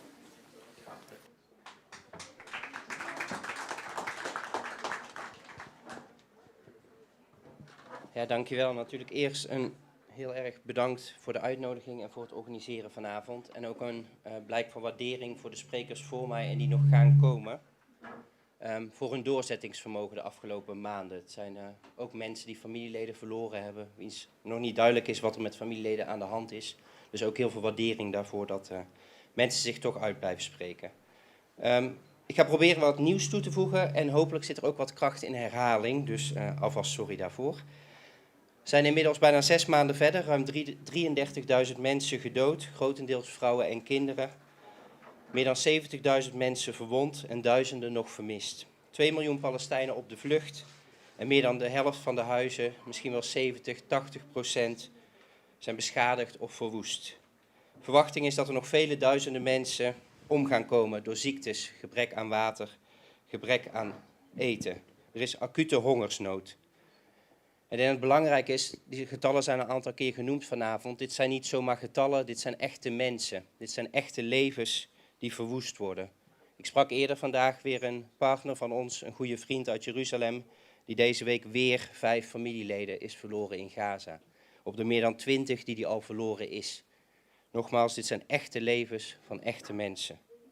Oorlogsmisdaden worden begaan. Internationaal gerechtshof oordeelt dat het plausibel is dat er genocide wordt gepleegd. Desondanks weigert Nederland tot vandaag de dag op te roepen tot een permanent staakt het vuren. En het blijft onderdelen voor F-35 gevechtsvliegtuigen, wil het blijven leveren aan Israël waarmee Gaza wordt gebombardeerd. Ongekend, onbegrijpelijk en enorm pijnlijk, bij een gebrek aan betere woorden hiervoor. Als PAK zien wij de Nederlandse overheid als onze bondgenoot. In verschillende landen, van Soedan tot Irak, werken we samen aan het verbeteren van de situatie. Verbeteren van mensenrechten, het bevorderen van internationaal recht en het tegengaan van schendingen. Samen ondersteunen we activisten die met gevaar voor eigen leven de situatie proberen een beetje beter te maken. Hoe lastig dat ook is, op weg naar vrede. Hoe ver weg dat ook is op heel veel plekken. We hebben een strategisch partnerschap met het ministerie van Buitenlandse Zaken. We worden hierdoor gefinancierd. Maar hier, als het om Israël-Palestina gaat, staan we ineens lijnrecht tegenover elkaar. Waar we normaal gesproken samenwerken, gaan principes en normen hier ineens overboord. In plaats van het actieve tegengaan van schendingen, draagt Nederland hier actief bij aan de schendingen. We hebben daarom samen met Oxfam Novib en de Rights Forum, het werd al even door Gerard genoemd, de beslissing genomen om de staat voor de rechter te dagen vanwege de bewuste keuze van de minister om F-35 onderdelen te blijven leveren aan Israël, ook na 7 oktober. Dit is een beslissing die we niet lichtzinnig genomen hebben. Zoals gezegd zien we de overheid vaak als onze bondgenoot en is het een belangrijke partner. Toch hebben we dit gedaan, juist als vredesorganisatie, omdat we simpelweg niet anders kunnen. Dit gaat zo in tegen alles waar wij voor staan, waar Nederland voor zou moeten staan, waar we als menselijkheid voor moeten staan. Actief bijdragen aan mogelijke genocide en oorlogsmisdaden kan en mag nooit. We hebben dit kunnen doen dankzij de steun van duizenden mensen die hierbij hebben bijgedragen aan de crowdfunding. Dank daarvoor ook. Gelukkig heeft het Hof ons in hoger beroep op alle punten gelijk gegeven. En Nederland heeft de leveringen moeten staken. Helaas brengt dit natuurlijk absoluut niet de onmiddellijke verlichting die de mensen in Gaza o zo hard nodig hebben. Maar hopelijk geeft het wel een signaal af, ook naar andere landen die wapens blijven leveren aan Israël. De Nederlandse staat heeft aangegeven in cassatie te gaan tegen deze beslissing van het Hof, omdat onze regering vindt dat het zelf over het buitenlandbeleid gaat en dat het niet aan de rechter is of aan NGO's om te bepalen wat Nederland doet. Enorm pijnlijk. Natuurlijk gaat de regering over het buitenlandbeleid. Natuurlijk. Maar ook de regering heeft zich te houden aan internationaal recht en verdragen die Nederland zelf ondertekend heeft. Dat is natuurlijk ook onze rol als NGO's om daarop toe te zien dat dat gebeurt, om daarvoor te waken.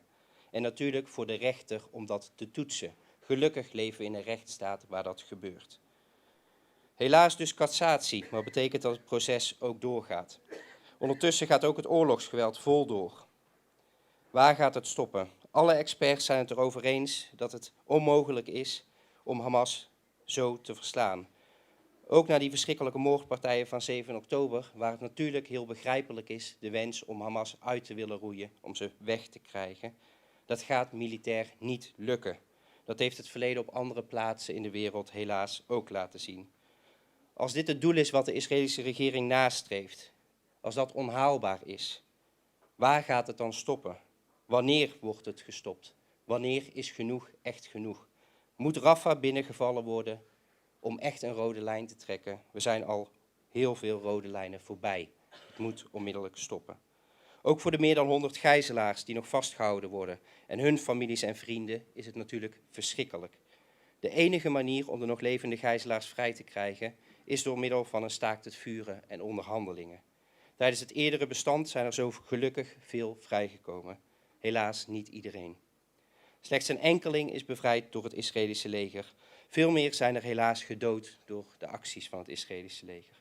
Schattingen zijn dat 1/5 van het totaal aantal gijzelaars inmiddels is omgekomen door Israëlisch vuur. Ook voor de gijzelaars is onmiddellijk staakt het vuren de enige hoop. Net als voor hun families en vrienden, die samen met de dappere Israëlische vredesactivisten zich uit blijven spreken voor een staakt het vuren.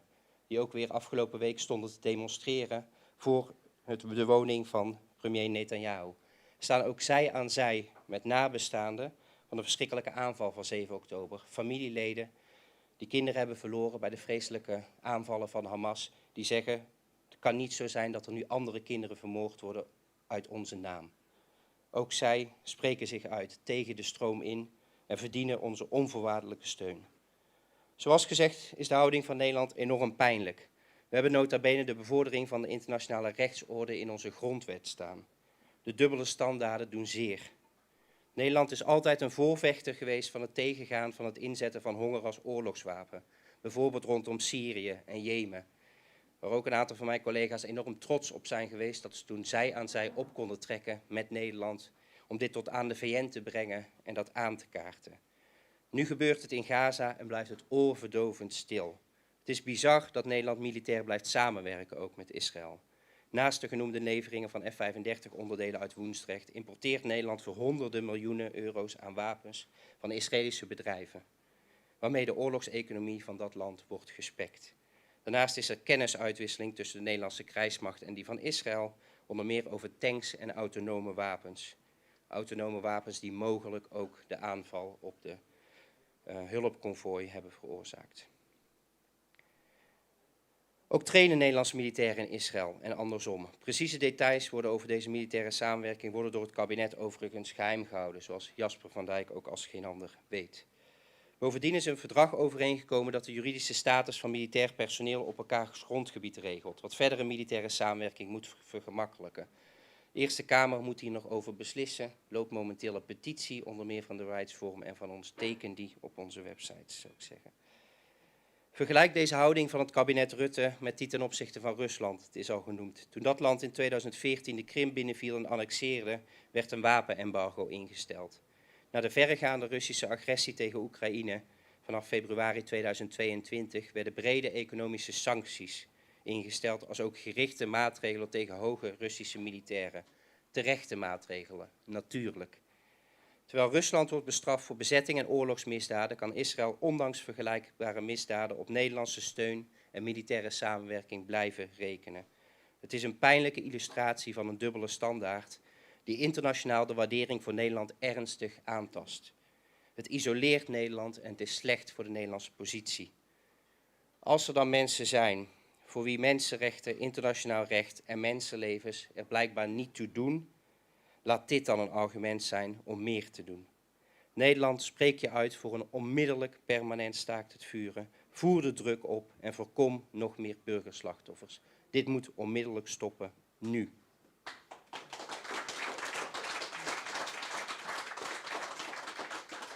Dank u wel, de heer Van Gol. Dan gaan we door naar de volgende spreker van vanavond.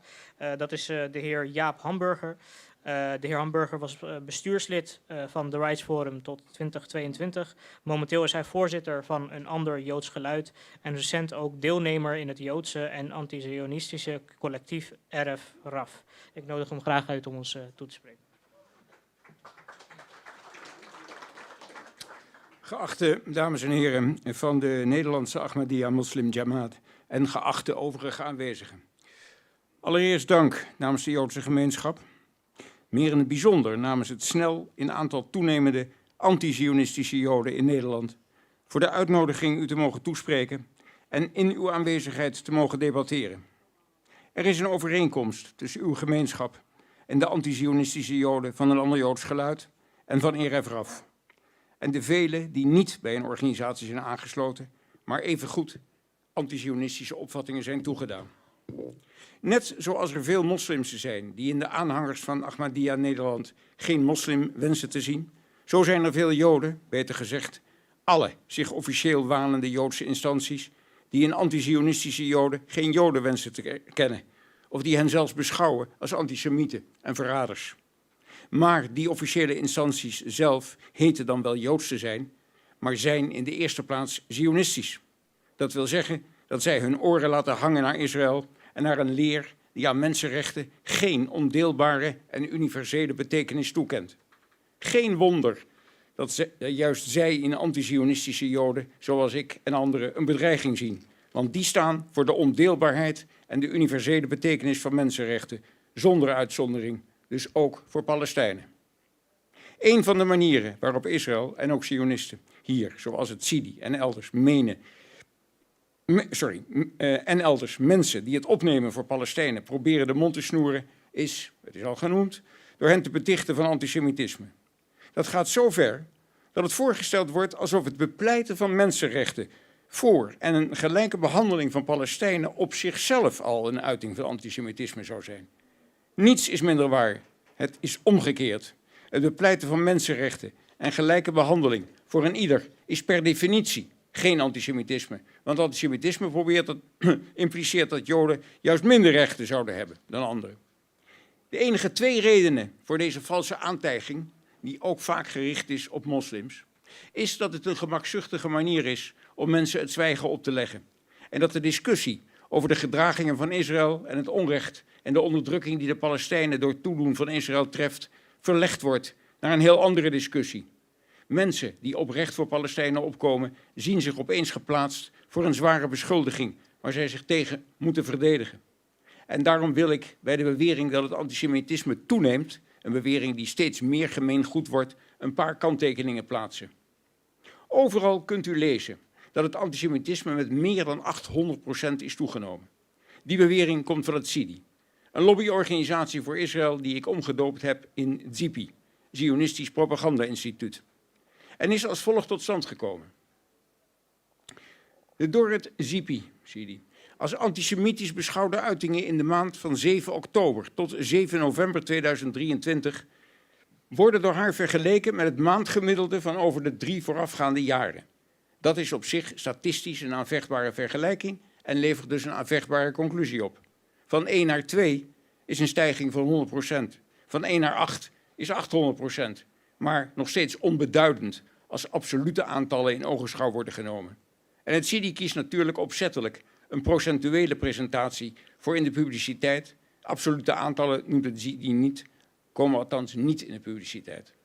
En dat alles weegt des te meer, omdat het CIDI een definitie van antisemitisme gebruikt die veel verder gaat dan jodenhaat. Die zogenaamde IRA-definitie, waaronder met enige verbale lenigheid ook elke kritische uiting over Israël kan worden ingevangen.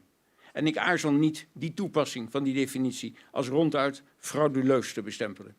Een aanwijzing voor deze fraude is dat de demonstraties bij de ontvangst van Herzog voor 95% van de deelnemers georganiseerd werden door 2 Joodse anti-Zionistische organisaties, die dan in de rechtse propaganda, het Zionistische propagandablad NIW voorop, gemutileerd komen bovendrijven als antisemitisch, zowel de demonstratie zelf als de organisatoren. En voorts is het een ervaringsfeit dat, als Israël ten oorlog trekt, de kritiek op Israël aanzwelt. Maar kritiek op Israël is geen jodenhaat. Het CIDI vergeet, tussen aanhalingstekens vergeet, bovendien te vermelden dat een toename al heel gauw na beëindiging van krijgsverrichtingen weer terugzakt naar het daarvoor gebruikelijke niveau. Ook komt er nergens naar voren waaruit dit antisemitisme dan wel bestaat. En waarschijnlijk zijn het voornamelijk uitingen op internet. Het CIDI laat na enige relatie te leggen met mogelijke gelijktijdige toename van andere vormen van haatuitingen op internet. Bijvoorbeeld tegen moslims, die opeens allemaal voor openlijke of verkapte Hamas-aanhangers worden versleten. Ik zit op Twitter en ik zie het voor mijn ogen gebeuren. Het CIDI wil jodenhaat exclusief maken en houden. Dat maakt het immers nog erger. Maar springt het anti-Joods racisme er ook naar verhouding uit? We kunnen de vraag stellen, maar we weten het antwoord niet. Want een dergelijke vergelijking wordt niet gemaakt. En tot slot een stevig wantrouwen tegenover het CIDI, het NIW, het Nieuwe Israëlitisch Weekblad, en de Nationale Coördinator Antisemitismebestrijding als bronnen van het verhaal over toenemend antisemitisme is op zijn plaats. Zij ontlenen gedeeltelijk, respectievelijk, geheel en al hun bestaansrecht aan het opkloppen van het fenomeen. 7 oktober was amper enkele dagen oud of de Nationaal Coördinator Antisemitismebestrijding kwam al met waarschuwingen tegen toenemend antisemitisme. Een aanwijzing dat hij wist dat de kritiek op de reactie van Israël, die bestond uit de genadeloze bombardementen around the clock, zou gaan aanzwellen. Het was een malafide poging om die kritiek in de kiem verdacht te maken en te smoren. Mijn conclusie. Er is grote behoefte aan objectief en geobjectiveerd wetenschappelijk onderzoek, aan absolute aantallen, aan vergelijkingsmateriaal en aan betrouwbare, duidelijke en transparante begrippen en metingen. En een wat verder reikende conclusie. Het hele begrip antisemitisme dekt tegenwoordig een zo groot aantal uiteenlopende verschijnselen, van een eenvoudig scheldwoord tot Auschwitz, dat het als analytisch of zelfs als heuristische categorie totaal onbruikbaar is geworden. Schaf dat concept af. Spreek voortaan over anti-Joods racisme. Het haalt de exclusiviteit van het antisemitisme af en het verbindt de diverse vormen van racisme met elkaar. Iets wat het Zionisme altijd halsstarrig weigert te erkennen. Dat heeft baat bij exclusivisme. En daarom ook moet de Holocaust blijven gelden als iets unieks, met niets te vergelijken. Wel, het was een genocide. En zoals elke andere genocide waren er unieke kenmerken. Maar het is en blijft een species van het genus volkerenmoord. en is in die zin helaas allesbehalve uniek. De geschiedenis van volkerenmoord gaat ver terug en kent vele versies. Ik wil nog een tweede onderwerp aanstippen. De bewering namelijk dat we moeten voorkomen dat het conflict tussen de Israëlische staat en het Palestijnse volk de Nederlandse samenleving bereikt en verdeelt. Om te beginnen zijn debat en verschil van mening en inzicht onderdeel van een levende democratie. Een verstikkende deken van consensus en verzoening is onhaalbaar, maar vooral ongewenst. Mijn schrikbeeld is China, met het van bovenaf opgelegde ideaal van sociale harmonie. Een synoniem voor een autocratisch, zo niet dictatoriaal regime. Ten tweede, dit conflict is al in de Nederlandse samenleving geïntroduceerd in 1967 en sindsdien nooit meer weg geweest. Het CIDI werd opgericht in 1973. We moeten voorkomen dat het conflict hier wordt geïntroduceerd, is historische apenkool. In 1967 waren er al bumperstickers te krijgen met de tekst "Wij staan achter Israël" en werden er overal, ook in de school waar ik toen school ging, overal in het land kledinginzamelingen gehouden voor Israël. Ten derde, persoonlijk heb ik geen enkele behoefte aan verzoening, maar juist omgekeerd aan het trekken van een dikke, dubbele streep tussen mijzelf en de verdedigers van massamoord, aan het exponeren van potentiële oorlogsmisdadigers en van het verdringingskolonialisme zoals beleden, verdedigd en gepraktiseerd juist door Israël. Ten vierde en tot slot, verzoening zou sowieso van één kant komen, van het zionisme dat bijna alle Joodse instanties in Nederland in zijn greep houdt en diverse zich christelijk noemende, maar onchristelijk profilerende politieke partijen, zoals de ChristenUnie en de SGP, en diverse seculiere partijen, zoals voorop de PVV, het zionisme dus predikt onverzoenlijkheid en grossiert in beschuldigingen, aantijgingen en insinuaties. En daarvan wil ik afstand houden en geen toenadering. Dank u wel.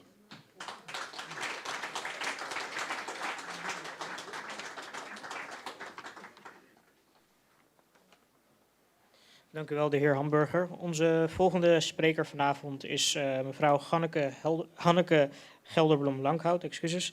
Mevrouw Gelderblom is een Nederlandse mediator, opiniemaakster en voormalig politicus voor de D66 in de Eerste Kamer. Ze hield zich vooral bezig met volkshuisvesting en buitenlandse zaken. Later was zij tevens woordvoerder sociale zaken.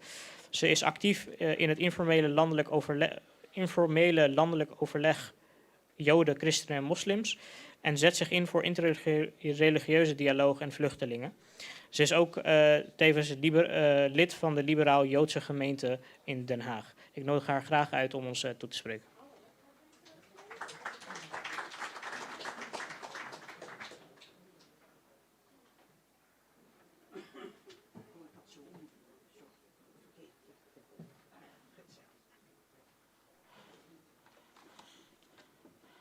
Dank. Ja, gaat wel goed zo. Ja. Ben ik de laatste spreker? Of komt er nog iemand aan? Hier naast de panel. Goed zo. Nou, dan weet ik dat. Ik zal proberen het in 3 minuten samen te vatten, want u hebt al heel veel gehoord. Mijn stelling is dat vrede, bestaansrecht en veiligheid voor Israëli's en Palestijnen, voor beide dus, de doelstelling moet zijn van dit soort discussies.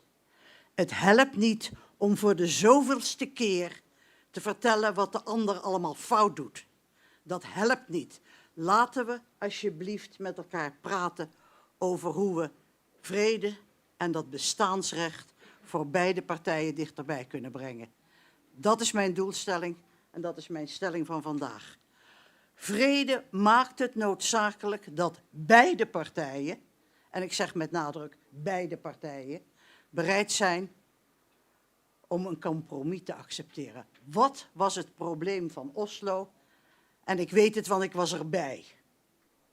Ik was samen met Ed van Tijn een van de 2 Nederlanders die het mogelijk gemaakt heeft toen het voor de Palestijnen, voor de PLO'ers, verboden was om met Israëli's te spreken. Toen verzonnen wij hier in Den Haag, in het Vredespaleis, een leuk idee. We gaan het hebben over de droogte van Afrika en het probleem van de olifanten. En toen mochten ze allebei komen. En zo zijn we begonnen met dat vredesinitiatief. Ik zat daarbij samen met Ed van Tijn en ik heb er al lang bij gezeten. En ik was echt wanhopig toen op het laatste moment Arafat weigerde, nadat hij zijn handtekening gezet had, het PLO-handvest te wijzigen. Want dat PLO-handvest gaat er nog steeds van uit dat Joden geen recht hebben op een eigen staat. En dat is een van de problemen die ik niemand hier vandaag heb horen noemen. En ik noem het met opzet wel. Alleen als men in het Midden-Oosten, en er zijn goddank partijen die zich dat realiseren en die daaraan werken. Alleen als dat hele kleine stukje Israël, en dan heb ik het over de grenzen van 67, niet over de Westbank, niet over Gaza. Dat is in principe Palestina. Maar dat kleine stukje Israël, als dat niet kan blijven bestaan, en ik wil graag vingers zien. Wie van u heeft het Hamas-charter gelezen? Wie? Oké, dan weet u wat daarin staat. Zelfs als er een vredesoverleg komt, is dat tijdelijk, want de grond van het Ottomaanse Rijk is heilige islamitische grond en mag nooit iets anders worden. En iedere moslim is geroepen en opgedragen om te zorgen dat het heilige islamitische grond blijft. Dat is dus de reden dat er geen vredesoverleg is. En kunnen we daar nou niet met z'n allen wat aan doen? Is mijn oproep aan u allemaal. En dan gaat het om de moed, om de pijn en het verlangen naar vrede van de ander te voelen.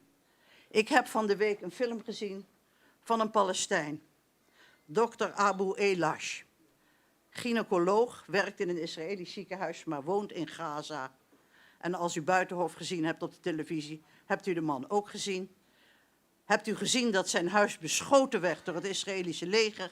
Dat hij toevallig net contact had met een Israëlische vriend, live op tv. Gered is door die vriend die acuut een ambulance naar zijn huis gestuurd heeft. En die man zegt, en ik herhaal zijn leus, gij zult niet haten. Dat moet de grondslag zijn. Niet haten, maar samen aan vrede bouwen. Ik heb vandaag een stukje gelezen van Yossi Beilin. Ja, die was er ook bij de Oslo-akkoorden. Als grapje. Zowel in Spanje als in Egypte hadden wij samen een zwembad gevonden. En om 7 uur zwommen wij samen en daarna gingen we onderhandelen. Ik weet dus hoe die man eruit ziet. Ik weet hoe die zit. En dat is een Israëli die bereid is om over vrede te praten. En die op zoek is naar mensen als Abu Elash. Die zegt, alleen als wij samen praten, komt er vrede. Wat kunnen wij in Nederland nou doen? Nou, een klein dingetje. We hebben hier opgericht de club die heet Vrouwen voor Vrede. We hebben hier het Vredespaleis in Den Haag. En het zou mooi zijn als we opnieuw daar iets aan zouden kunnen doen. En mijn kwestie is, vrouwen aan die tafel. En als ze niet uitgenodigd worden, neem je eigen stoel dan maar mee. Maar zorg dat je aan die tafel komt. Mannen willen macht, vrouwen willen vrede. En daar laat ik het bij voor vandaag. Dank u wel.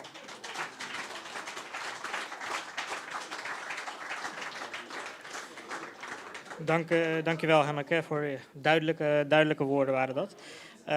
Dan gaan we nu naar de tweede paneldiscussie van vanavond. En daarvoor nodig ik graag uit naar voren mevrouw Hanneke Gelderblom-Lankhout, de heer Jaap Hamburger en de heer Thomas van Gol. En weer verzoek aan de heer Nabil Siddiqui om dit tweede panel van vanavond te leiden. Yes. Doet de microfoon het weer? Ja, dankjewel. We gaan proberen, we gaan over naar het Nederlands.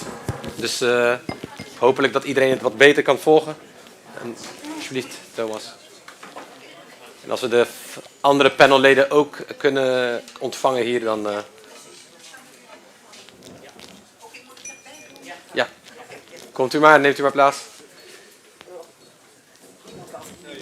Meneer Hamburg, komt u ook? Gaat u zitten? En gezien we 3 panelleden hebben, ga ik ook even plaatsnemen. En dat doe ik dan mooi hier, zodat ik naar jullie allemaal kan kijken. En dat we met z'n allen een gesprek aangegaan.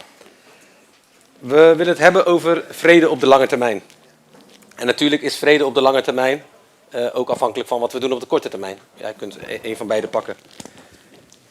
De vreselijke gebeurtenissen in Gaza en Israël van de afgelopen 6 maanden zullen ertoe leiden, denk ik, dat Israëlische en Palestijnen zich realiseren dat er geen andere oplossing is dan concessies te doen, om vrede te sluiten en aan tafel te komen. En daarbij zijn er een aantal opties, denk ik, die ik vandaag heb gehoord. Ik heb horen praten over een 2-staten-oplossing. Ik heb ook meneer Van Baarle in het begin gehoord over een 1-staten-oplossing met gelijke rechten. Meneer Van Gol, wat is uw blik daarop? Ja, het is grappig dat je dat aan mij vraagt. Nou, misschien, uw naam staat eronder. Ja, nee, ik vind het helemaal goed dat u het aan mij vraagt. Ik vind dat het aan de mensen daar is om te beslissen wat voor oplossing er moet komen. Het kan niet zo zijn dat wij hier vanuit Nederland, vind ik, gaan bepalen wat een oplossing daar zou zijn. Ik denk dat wij moeten zorgen als internationale gemeenschap, als Nederland, dat de condities er zijn, dat er een vredesproces plaats kan vinden. Er zijn heel veel dingen gezegd vanavond, denk ik, over de rol van de internationale gemeenschap, de rol van Nederland. Ik denk dat Nederland die rol moet pakken en dat wij niet moeten blijven steggelen over of dat er nou een 2-staten-oplossing moet komen, een 1-staten-oplossing, een 34-staten-oplossing. Het maakt mij niet uit, zolang iedereen maar in vrede en veiligheid kan leven. Iedereen in het gebied. Dankjewel, duidelijk antwoord. Dan weer even terug naar, om vrede te bereiken, meneer Hamburg, ik kom even bij u. Ja. Om vrede te bereiken is het natuurlijk ook belangrijk dat er nu een duurzame en langdurige staakt het vuren komt. En wij steunen met z'n allen, denk ik, ook de oproep van de VN, onderzoekscommissie over Israël en Palestijnse gebieden, tot beëindiging van de bezetting, erkenning van het recht op zelfbeschikking van het Palestijnse volk. Hiermee pak je ook eigenlijk een beetje de onderliggende oorzaak van het conflict aan. Dit zijn denk ik cruciale stappen naar een duurzame vrede, wat iedereen ten goede komt. En ik denk dat dat belangrijk is. Weer teruggaan naar het concept van absolute rechtvaardigheid. En meneer Hamburg, welke inspanningen kunnen wij verrichten om een permanent staakt het vuren tot stand te brengen? En hoe kunnen wij het best pleiten voor de beëindiging van de bezettingen en erkenning van het recht op zelfbeschikking? U hebt het over het recht op zelfbeschikking van de Palestijnen, neem ik aan. Want dat de Israëli's dat mag u invullen. Ja. Ik ben het eigenlijk helemaal niet eens met de stelling dat we een langdurig vergelijk, woord vrede maar even niet gebruiken, een langdurig vergelijk zouden moeten overlaten aan de betreffende partijen. Die hebben daar nu vanaf 1947 de tijd voor gehad. Het is niet gelukt. Dan denk ik, bekende uitspraak citerende, als je eindeloos probeert om zo langs dezelfde weg een oplossing te forceren en je krijgt die oplossing niet, dan zul je een andere weg moeten inslaan. En de weg die ik zie, dat is eigenlijk maar één. En dat is de sterkste partij, en dat is onmiskenbaar Israël, onder immense druk zetten om het zelfbeschikkingsrecht van de Palestijnen te accepteren.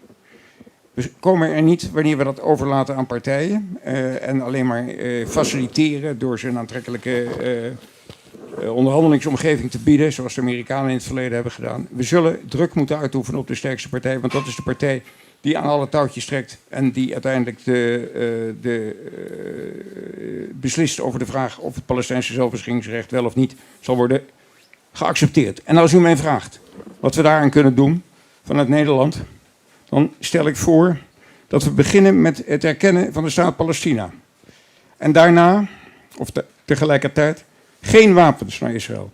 Geen militaire samenwerking. Geen universitaire samenwerking. Geen wetenschappelijke samenwerking. Geen enkele samenwerking. Geen import uit de nederzettingen. Geen investering in de nederzettingen. Geen import van wapens. Geen stedenbanden of stedelijke samenwerking. Alle kolonisten tenminste visumplichtig. Onderzoek naar mogelijke oorlogsmisdaden en eventueel vervolging van Nederlandse IDF-soldaten. Vergaande facilitering van het internationaal strafhof en het internationaal gerechtshof hier. Officiële verwerping van het zionisme als een racistische en exclusivistische superioriteitsleer. En wat ik al zei, erkenning van de Palestijnse staat, enzovoort, et cetera. Dat zijn dingen die kunnen wij bilateraal doen, hoeven we ons niet te verschuilen achter de EU, kunnen we zo als Nederland doen. Dat is een vorm van druk en mogelijk een die andere landen inspireert om vergelijkbare maatregelen te nemen. Want alleen druk op de sterkste partij zal wellicht kunnen leiden tot een vorm van vergelijk en erkenning van het Palestijnse zelfbeschikkingsrecht. Dat is mijn mening. Dank u wel. Heldere mening. Mevrouw Lankhorst, even naar u. We beweren, en er wordt beweerd door westerse landen, dat Israël het recht heeft op zelfverdediging. onder artikel 51 van de VN-handvest. Echter kan dit recht niet worden opgeëist tegen een gewapende groep die in een bezet gebied woont. Wordt er ook gezegd aan de andere kant. Wat is uw beeld daarvan? Het probleem is... Staat die aan? Ja. Moet hij doen, ja. Het probleem is dat we niet alleen over Hamas hebben. Het probleem is dat er een aantal landen in het Midden-Oosten zijn. En de belangrijkste daarvan is Iran. Die veel geld heeft, veel oliedollars.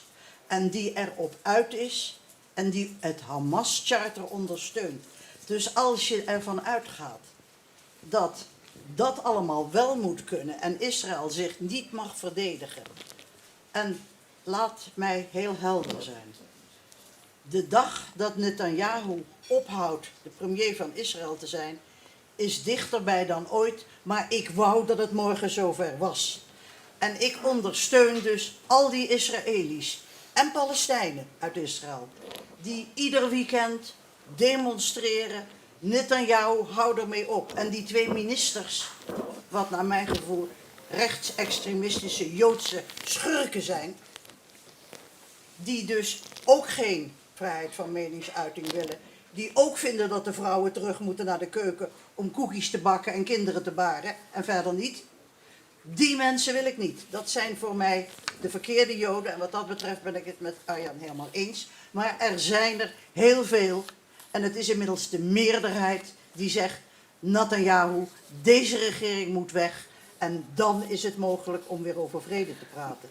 Dus hierop, even reagerend hierop. Ja. U zegt Netanyahu weg. Ja. Dat betekent dat je een partij, nou even nu, hè, de Israëlische partij, wil je niet meer aan tafel hebben. Want ik denk dat dat ook een beetje u zegt. Je wilt hem ook niet aan tafel. Je moet verkiezingen hebben. Verkiezingen hebben. Er moeten nieuwe verkiezingen in Israël komen. En de polls wijzen uit dat Netanyahu het dan verliest.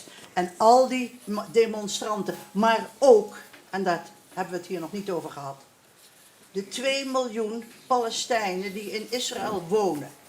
Ja. De enige Palestijnen in het Midden-Oosten die stemrecht hebben. Die een eigen partij hebben in het parlement. Wonen in Israël. En dan heb ik het over Israël, zoals we dat noemen, Israël proper. Dus Israël binnen de grenzen van 67. Ik heb het niet over de Westbank, waar helaas door Netanyahu het Israëlische leger de opdracht heeft om alleen de settlers te beschermen en niet de Palestijnen. Dat moet acuut ophouden. Maar sorry hoor, dit vind ik dus echt gewoon apenkool. Een woord dat ik al eerder gebruikte.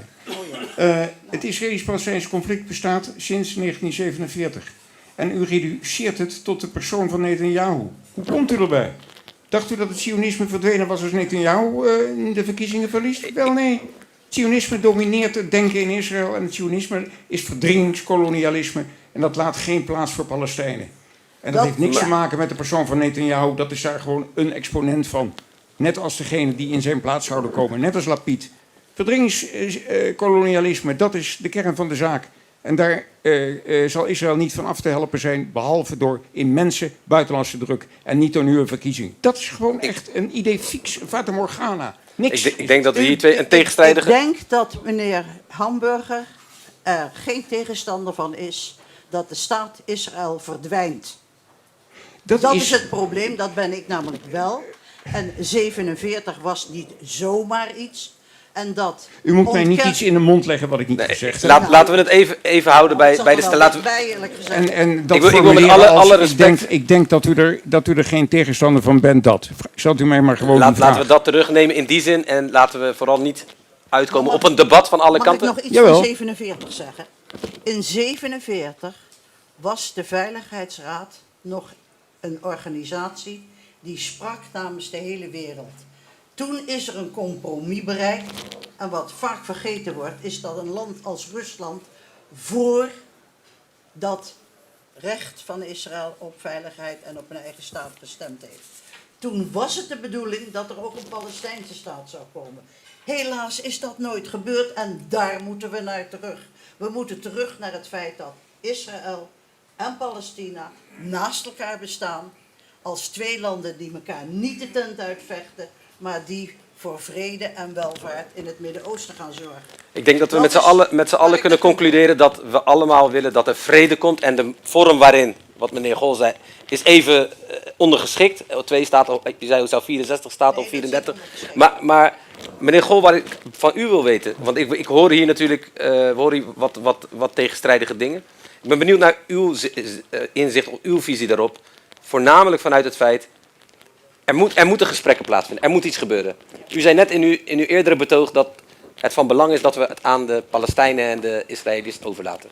Dat was uw stelling. Maar we zitten hier met 2 partijen op dit moment die aan die onderhandelingstafel zitten. Aan de ene kant is het Netanyahu. Volgens meneer Hamburg maakt het niet uit wie er zit. Maar even nu, Netanyahu zit daar. Aan de andere kant is Hamas en de PLO. Vindt u dat we met deze partijen tot een vergelijk zouden kunnen komen? Of zouden we moeten zeggen, laten we deze partijen even Nou, ik denk dat ze uit de equation halen? Ja, ik denk absoluut niet dat ze nu aan tafel zitten. Ik denk ook niet dat het absoluut nu zin heeft om iets van een vredesconferentie of een vredestraject in te gaan op dit moment. Hoe graag dat we dat ook willen. En ik werk voor een vredesorganisatie. Hè. Dus wat wij willen is vrede. Maar we kijken even ver vooruit. Hè? Als we ver vooruit kijken, altijd mensen waar het om gaat moeten aan de tafel zitten. Iedereen waar het om gaat moet aan de tafel zitten. Mannen, vrouwen, Palestijnen, Israëli's, maakt niet uit. Maar dat wil niet zeggen dat het op dit moment een goed idee is om nu een vredesconferentie te gaan houden. We zitten met een asymmetrisch conflict. We zitten met een situatie waar Israël duidelijk de bovenliggende partij is. Waar er sprake is van bezetting, sprake is van apartheid. Ook voor de Palestijnen die in Israël wonen. Dus we zitten op dit moment niet in een situatie waar het mogelijk is om tot vrede te komen, helaas. En daardoor is dit heel belangrijk, dit soort avonden, dat wij hier ook in Nederland dit soort gesprekken hebben en dat wij onze regering ertoe oproepen om daadwerkelijk eens een constructieve bijdrage te leveren die echt richting vrede gaat, in plaats van tientallen jaren het pappen nat houden, miljoenen euro's ernaartoe, dingen maar erkennen, dingen niet aanpakken, dubbele standaarden, wapens blijven leveren, et cetera, et cetera. Dat moet ophouden. We moeten zorgen dat er sancties komen, dat er maatregelen komen om te zorgen dat we daadwerkelijk de weg naar vrede, wat het thema van de avond is, dat we daar daadwerkelijk op gaan, in plaats van maar over vrede te blijven praten, terwijl het totaal onrealistisch is. Want ik ben het ook helemaal eens met Hanneke, dat er uiteindelijk vrede moet komen voor iedereen in het gebied. Iedereen verdient vrede, veiligheid. Iedereen moet dat Hartstikke bedankt. Ik wil toch, omwille van de tijd, omdat we ook 2 sprekers hebben nog, en hierna is het natuurlijk ook tijd om de vaste te breken, wat we gezamenlijk graag met ieder willen doen. Dus ik wil jullie allemaal bedanken voor jullie tijd. In dit soort gesprekken is het mogelijk altijd dat er twee inzichten zijn. En soms emoties oplopen, maar daarvoor zijn deze platforms. Met alle respect dat wij deze met elkaar doorlopen. Ik wil jullie bedanken voor jullie tijd. En ik zie jullie graag straks bij het eten. Dank jullie wel. Kashif, terug naar jou. En mag ik nog wat zeggen? Ik wil deze organisatie bedanken dat ze deze avond georganiseerd hebben. Want het gesprek met moslims in Nederland is op het ogenblik hartstikke moeilijk. En ik ben jullie zo dankbaar dat je het wel georganiseerd hebt en die verschillende stemmen hebt kunnen laten horen. Aan de Ahmadiyya Moslim Gemeenschap zult u altijd een bondgenoot vinden voor gesprek. Dat weet ik, want wij kennen elkaar al lang. Exact. Daarom, dank u wel. Kashif, terug naar jou. Dank u wel. Mevrouw Hilhorst, u wilde nog 1 zin toevoegen? Mag ik één zin zeggen, want ik zit hier al de hele avond te luisteren en er is een aspect wat ik echt nog mis. En dat is waarom wordt Israël niet verantwoordelijk gehouden voor de schade die het aanricht Israëls bezetter. Ik hoor niemand praten over herstelbetalingen. Ik hoor niemand praten over dat Israël de rekening eens een keer moet betalen van wat ze aanricht. Israël komt overal mee weg. Ik heb Israël horen zeggen, straks als wij klaar zijn mag de internationale gemeenschap Gaza opnieuw opbouwen. Ja. Dat zegt Pardon? Ja. Dat zegt Netanyahu. Ja. Niet de andere Israëli's. Nee, ja, sorry. We moeten het is jammer genoeg omwege de tijd. Hier afkappen, excuses. We weten dat het uiteraard een gevoelig onderwerp is. We gaan nu door. Now I will switch to English. Now we will go to the keynote speech of this evening, which will be delivered by Dr. Sir Iftikhar Ayad Sahib. I would like to humbly request him to come forward and deliver the keynote address of this evening.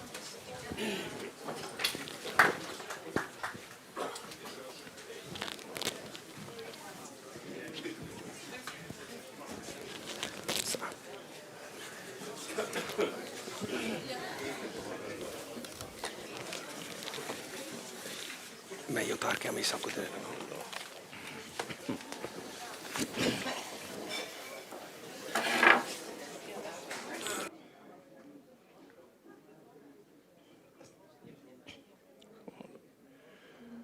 أشهد أن لا إله إلا الله وحده لا شريك له وأشهد أن محمدا عبده ورسوله أما بعد فأعوذ بالله من الشيطان الرجيم بسم الله الرحمن الرحيم. Respected National President of the Ahmadiyya Muslim Community in Holland, honorable members of Parliament, councillors, distinguished representatives of faiths, my very dear fellow members of the Ahmadiyya Muslim community, ladies and gentlemen, it's a great privilege and an honor for me to be invited to join you all here. And I was very impressed that the community chose this special place, which is known as the hub of humanity. And that certainly is a source of inspiration. Not only that, I think all the invitees who are here, they also have hearts which are hub of humanity. And I truly appreciate that. And I think we are not here only to analyze the situation as it is.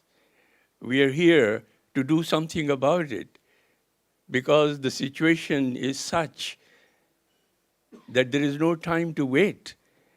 When we see, and we have talked about, so many hundreds and thousands of lives being wasted, children, women, innocent people, nothing to do with wars, nothing to do with any conflict, but they're just being killed.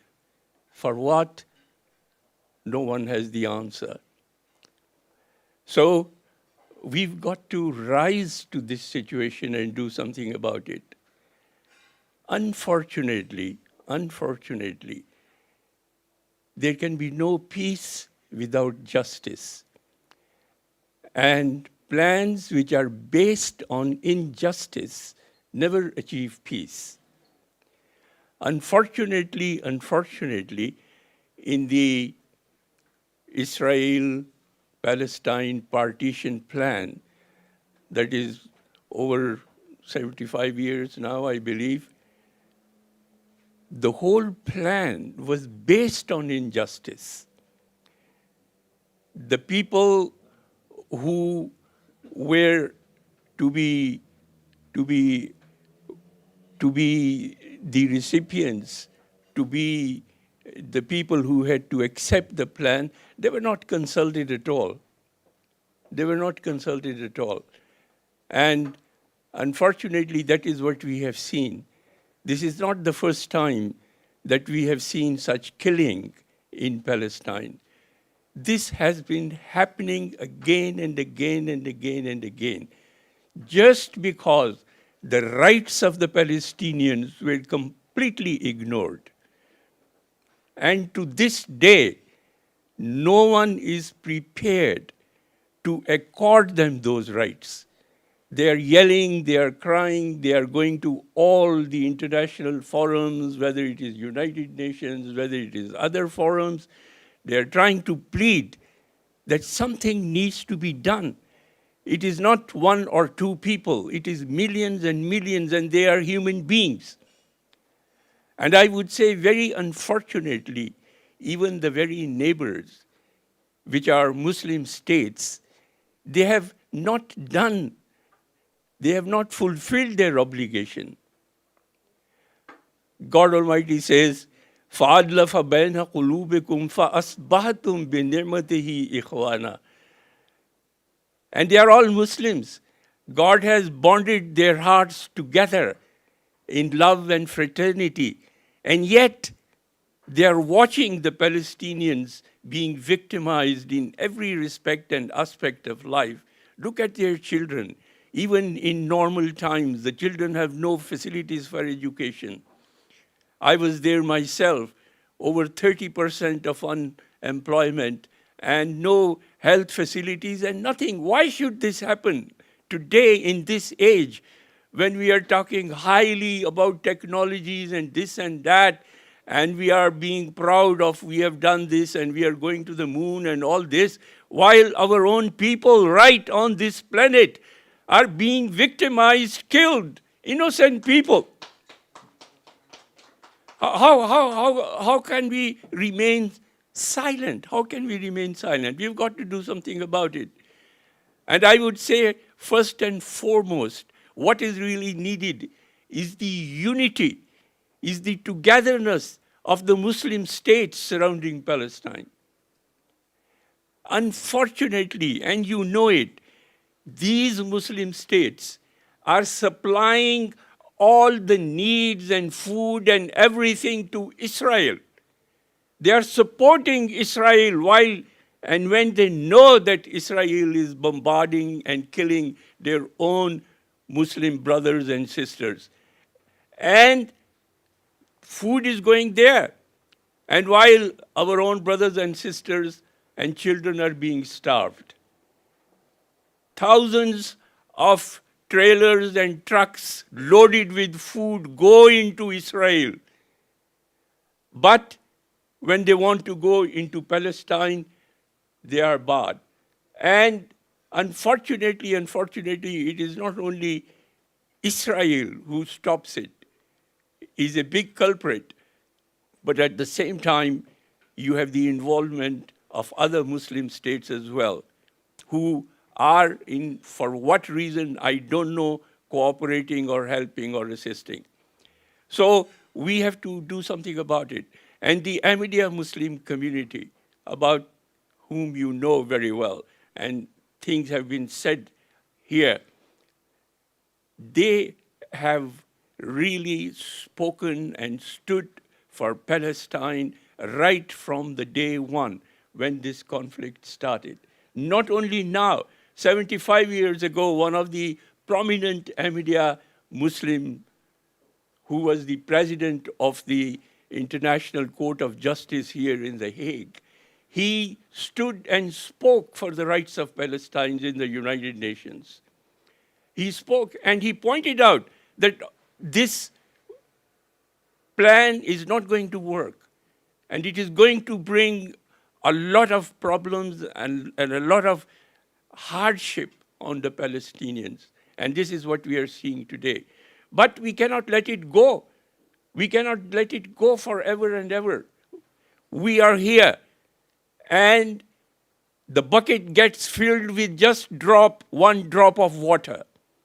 We may be one drop of water, but this drop of water, if it is put in the bucket, we will be able to get so many more drops of water to fill up the bucket and feed and quench the thirst of our children and of our women. So we've got to do something about it. The Ahmadiyya Muslim community in this time of hardship started a campaign, Voices of Peace. Voices of Peace. And this voice of peace for the rights of Palestine and for peace in the Middle East, we want peace in Israel as well. Because if there is no peace in Israel, there cannot be peace in the region. So we want peace in Israel, but we want peace on the terms of justice, on the terms of humanitarian rights, on the terms of the rights of the Palestinians, which have been usurped. And the thing is, we should not hang on to political policies. When humanity is being targeted, is being killed, what good are those political policies when we cannot save humanity, when we cannot bring peace to humanity? What are we going to do with those governments and with those policies? And we should not be afraid, even if it is a big power, and if it's not doing the right things, we must confront them. We must confront them. They are not gods. They are not gods. Why should we be afraid of this country or that country which is blatantly supporting Israel, not for good reasons, but for reasons which are against the total values of humanity? And they are assisting. It's a sort of proxy war for some of these big powers which are being fought on the land, which is the land of Palestine, the Holy Land. It is all the Holy Land. And we want it to remain holy. And it can only remain holy, I believe, if all those Muslim states around there take on their obligations and responsibilities as they should, according to the Holy Quran. According to the Holy Quran. And we know that in the Holy Quran, God has very clearly said that you humans will always mess up peace, and you will do this and you will do that. God Almighty said, Huwallahu allazi la ilaha illahu al-malikul quddus salam. So God is salam. He is the bestower of peace. God says, I am the bestower of peace. It is not you, it is not your political parties, it is not your states or big powers who are going to give you peace. Even if they give you peace, it will not be lasting. It will be a short-lived peace. And this is what we have seen in the world. I mean, look at the history of humanity. Look at the history of the world. This is what's been happening. There have been short slots of peace, but then again wars and killings and this and that, and this has been going on. And right now, the clouds of a big war are hovering overhead. We don't know what is going to happen the next moment. So we've got to do something about it, and we've got to really take seriously the God's statement, what God has said, that I am the bestower of peace. So let us move towards our Creator. It does not mean which faith we are. Every faith acclaims that there is a Creator.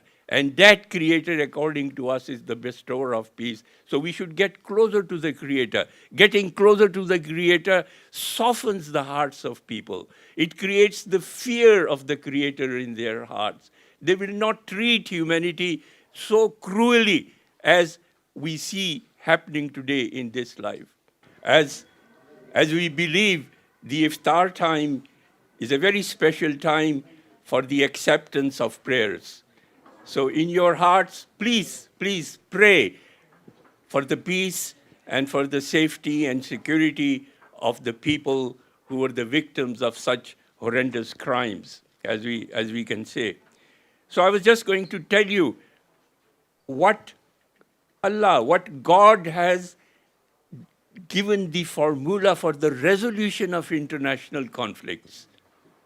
There have been wars, and God knew that there are going to be conflicts, amongst countries and amongst peoples.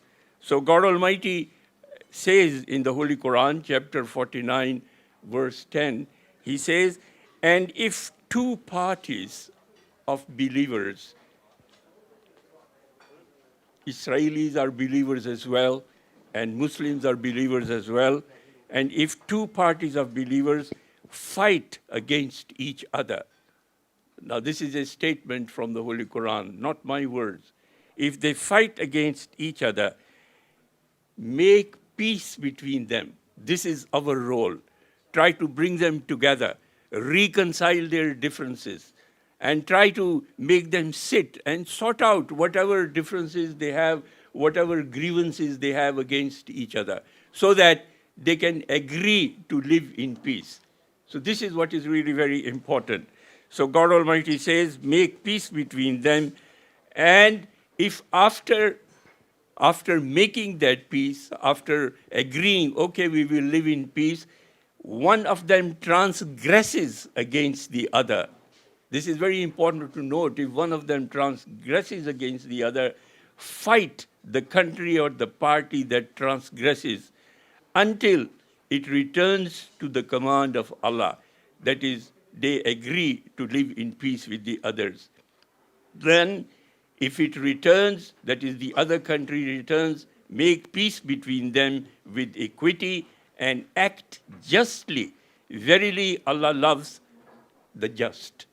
So this is how Islam resolves the conflicts, and this is the best way. Bring the conflicting parties together.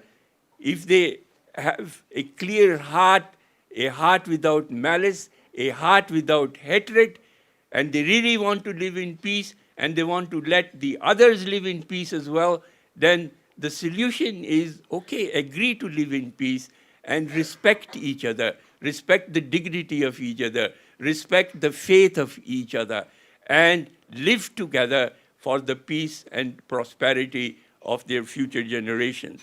So this is something very important. This is something very important. And I hope, we have been through the blessed month of fasting, Ramadan, and during Ramadan, each and every Muslim recites the Holy Quran over and over again, over and over again. But what I say is, these are very clear teachings of God Almighty. How can we ignore these? Why don't we follow this? Why doesn't the world follow this formula and try to bring Israel and Palestine together? The important thing is get away from the media propaganda and this and that. We all know that media and everything else today is commercialized. You have papers, you have channels, you have television who belong to this party, who belong to that party, and they are there to propagate their own policies and their own programs and whatever it is. You hardly find any source of media which is absolutely just, which is based on the media journalism ethics. Neither politics nor media is based on those ethics which were traditional, on which the foundations of media were laid. So we have to make sure that we get beyond all this, and we help our people the way we should be helping them now. So what I would say is, let us try to join together with voices for peace, with voices for humanity. Let us all join together and let us produce a huge international network to raise the voices of peace and the voices for humanity. Let that network be independent. Let that network be strong enough to face whatever political hazards we come across. So this is very important. If we are afraid of this country and we are afraid of that country, we are afraid of this allegiance and that allegiance, we cannot move, because the world is such that all these powers are holding back those who oppose those powers. And we have to oppose them, because if they are not just, they are not right. How can we tolerate them? How can we let them go on, harming humanity and destroying the future of humanity? So this is something really very, very important we should take care of. And I would say that this is a time when, as I said, we should try to have a bond together. There are so many organizations sitting here who are doing excellent work to promote humanitarian causes, who are doing excellent work to feed the hungry, who are doing excellent humanitarian work to try to bring peace, take care of the children and women and all that. Beautiful. But we alone, one organization alone, cannot deal with all the serious crises which we are facing today. So we must get together. We must bond together our networks, our contacts, our countries, so that we can raise the voice of peace all over. And not only raise the voice, but also do something about it. Do the right thing, do the just thing, and not be afraid of any power or anything. When we are talking justice, we are talking justice. We are standing for humanity, we are standing for humanity. We are standing for peace, yes, we are standing for peace. And this is the only way to move forward. In small groups, we can achieve, but we can achieve little. This is not something, this is concerned or this is connected to a small group of people. This is an issue which is an international issue which has to be dealt at the world level. The Ahmadiyya Muslim community is well established in over 200 countries, about 216 now, as I believe. And the voice of the head of the community reaches these 216 countries. And he says, rise, each and every community, rise to the call of the day and work and stand for peace. So this voice of peace is already resonating all over the world. It is already resonating all over the world. But only voice is not enough. We have to do something about it. We have to stand fast, and we have tried to improve the situation as it needs to be so that our people can get back to normal life and live in peace. And they have their rights, and they live a life which is, and they have a state which is based on justice. Those very things and very facts which were denied to them 75 years ago, they must be handed back to them. They are people like ourselves. We have our country here. We enjoy our independence. We have our own system of education. We have our own facilities for health. We have everything. And we feel happy, but we are not entirely happy. We all have complaints and moans and groans and all that, you see. But look at those people who have no state, who have no state, who have no sovereignty, who have no independence, who have no independent means to establish a system of education which is good for their children and good for the future of their country. What is going to happen to this Palestinian nation in this sort of situation? Are they going to be, as the International Court of Justice said, it is plausible genocide? It is not plausible, it is genocide. It is genocide. Who can say it is not genocide? And then look at the numbers. I mean, we have heard from our speakers here today. Look at the numbers. So many people dying and being killed every day. So I would say have a Bureau of Humanitarian Services or something, whatever you want to call it, but get together.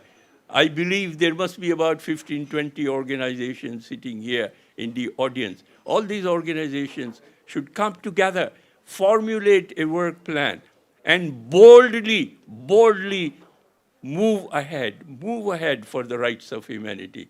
You will be remembered in history because you restored the rights of those who were denied the rights absolutely by all the powers of this world. And believe me, the human voice is the greatest power. No power can beat the human voice. We have seen revolutions taking place on the basis of human voices. So this voice is not for a revolution. If it is for a revolution, it is an eternal revolution which will bring peace to this planet forever and ever. So we should follow these formulas, and we should try to come together and work together. This is not just an event to listen to excellent, good speeches and think about these things, but try to do something. And I hope the organizers will have a very effective follow-up on this, and something great will come out of it. And I'll be the humblest servant of whatever organization you set up for the help of humanity. God bless you. God bless our people in Palestine and in Gaza. God save them. It's very emotional. It's very emotional. When I look at those things, I can't help control my emotions. But all that at the moment we can do, as our Khalifa, the head of the community, has said, we do not have any power. We do not have any power. But we believe in the power of God Almighty. So we pray to Him. We will continue to pray. But God says, yes, pray, but also do something.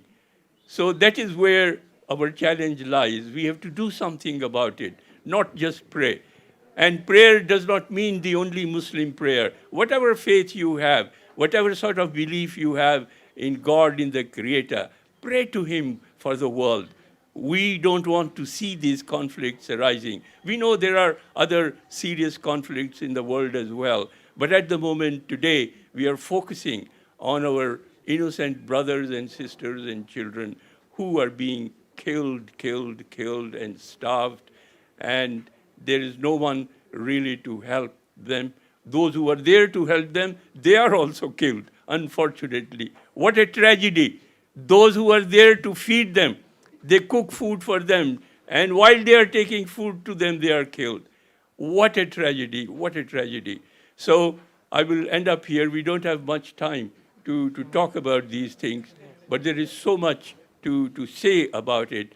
And I really thank our speakers. They were very eloquent, and I particularly liked the suggestions which our speaker, Jasper Dyke, that was the name, yes. You came up with 3 solutions at the end, and I thought they were really excellent, very practical solutions, something we should give our attention to. And there are others who have, I must particularly commend our lady from Gaza. She was excellent. She put across, the picture in real words, and that touched our hearts indeed. I believe it touched the hearts of everybody who is sitting here. So may God be with you. We are coming to the end of Ramadan, a few more days to go. So let us all intensify our prayers, not only for ourselves, but for our fellow human beings. Thank you very much. Thank you very much, Sir Ayaz, for your very powerful and very moving words. Thank you very much. We are slightly delayed, and we will have the iftar in the other hall. But the last, het slot, ik zal weer overgaan naar het Nederlands. Nu zal het slotwoord volgen van een paar minuten door de landelijke voorzitter van onze gemeenschap, de heer Hibbeltenoer Verhagen. En daarna zullen we met z'n allen de andere zaal ingaan om aan het eten te gaan. Dus ik geef graag het woord aan de heer Verhagen. Ja. Assalamu alaikum. Werkt dit geluid? Werkt dit geluid? Ja. Ja, het programma is een beetje uitgelopen. Ik was verwacht dat het voor de breken van de vasten afgelopen zou zijn. En I would thank Sir Iftikhar Ayaz that he came here. It was my pleasure to see, to be present, to be invited, and also to thank all the guests, especially the speakers, and all who have worked on it. You have seen the great organizations behind it. I mean, many things has been said, and to make it short, still something what I would like to say that is a hadith that the Holy Prophet Muhammad sallallahu alaihi wasallam, he said, if you see something which is wrong, then try to change it by your hands. If you cannot do it, then at least you can talk about it. And if you also not can do that, then you should have a feeling in your heart that you don't like it. And also that it includes also, of course, the prayers that we now in the last days, that was the last Friday, onze Khalifa, he has instructed the community that he selected from the Quran and from the sayings of the Holy Prophet ﷺ and from the promised Messiah certain prayers.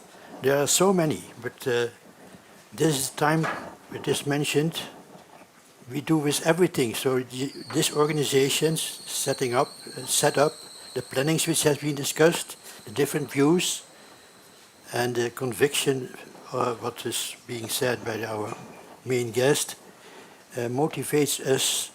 Like, for example, about the prayers of the Holy Prophet Muhammad Sallallahu Alaihi Wasallam, there is a book about that. I have it in my library. 200 topics. And so then one point I want to say that it was the ideal which was presented. First, the war should stop. The border should be opened. The food should be in. There should be a permanent peace. The bombardment not temporary, permanent. And then goes the pathway to living together as one family, we say one community. That was Simon Safulu Aghan's idea also. So this was, I want just to conclude because there's no need to say, but I want to say something which the main organizer, Mr. Azan himself, he mentioned in the beginning shortly. By the way, it is not a political question, but a very, according to me, a very important message. So that's why I take this time for you. And please apologize that we have been expanded our time. That's as well as the Jewish people, as the Christian people, as the Muslim people. All of them, you can say, they have so many differences.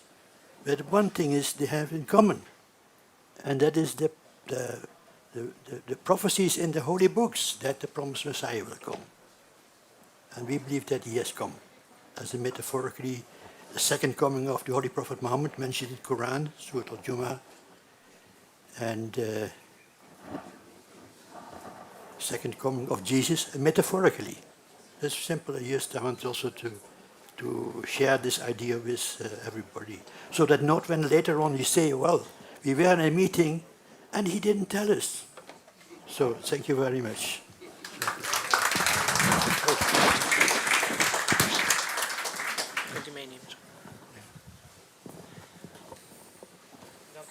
Oh, nee, gebed van de first prayer. We zijn nu aan het einde gekomen van het programma. Excuses nogmaals dat we wat zijn uitgelopen. We hopen dat het u is bevallen, dat het tot nieuwe inzichten heeft geleid. Het is uiteraard een onderwerp waar altijd nog discussie over zal zijn, maar we hopen op deze manier bij te dragen aan een platform geven aan de stemmen voor vrede. En hopelijk zullen we ook snel vrede zien in de wereld. Bij ons in de gemeenschap is het traditie dat wij onze programma's altijd eindigen met een stille gebed. Wij doen dat door onze handen omhoog te doen. Voelt u zich vrij om daar al dan niet aan mee te doen op welke manier u maar ook comfortabel voelt. I would like to kindly request Sir Ayaz Sahib to lead us in silent prayer.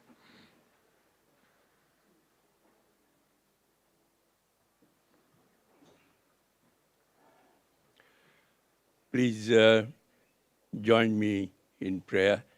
You can pray the way you want to. We normally raise our hands and pray. May God grant acceptance to our prayers. Bismillahirrahmanirrahim.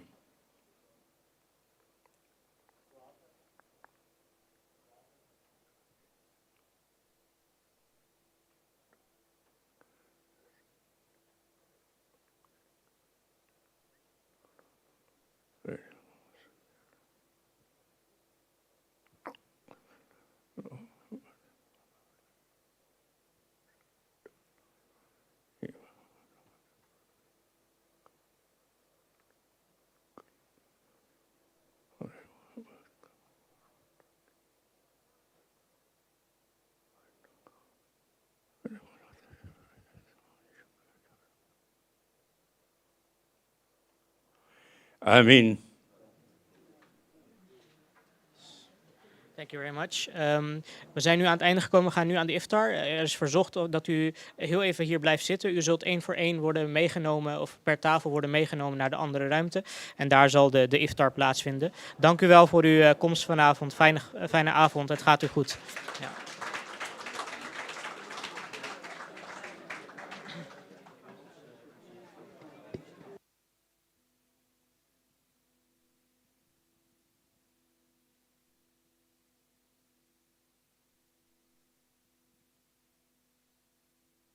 We are at a pivotal time, navigating a world that is increasingly filled with peril. Ongoing conflicts show no sign of abating, divisions are running deeper than ever, and humanity's value for one another seems to be at an all-time low. It is at this time that the Peace Symposium hosted by the Ahmadiyya Muslim community serves as a critical platform for hope, understanding, and collaborating towards a future of harmony and peace. This symposium is a beacon of hope, a call to come together. At the heart of these events are the inspirational guidance of Hazrat Mirza Masroor Ahmad, may Allah be his helper, the fifth caliph of the Ahmadiyya Muslim community, who for the past 20 years has spoken of the vital importance of justice, peace, and respect among communities worldwide. His messages, filled with wisdom and foresight, urge us toward a path of empathy and unity, highlighting the gentle power of compassion in preventing the discord that threatens our global family.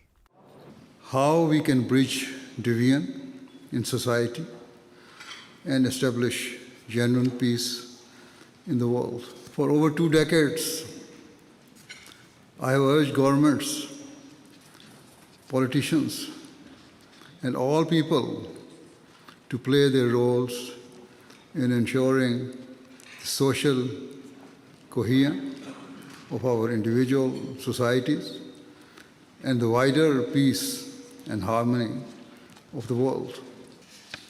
Certainly, history teaches us that internal conflicts can spiral into regional wars, often fueled by the interference and influence of external powers and ferment instability and division in other countries to serve their interests.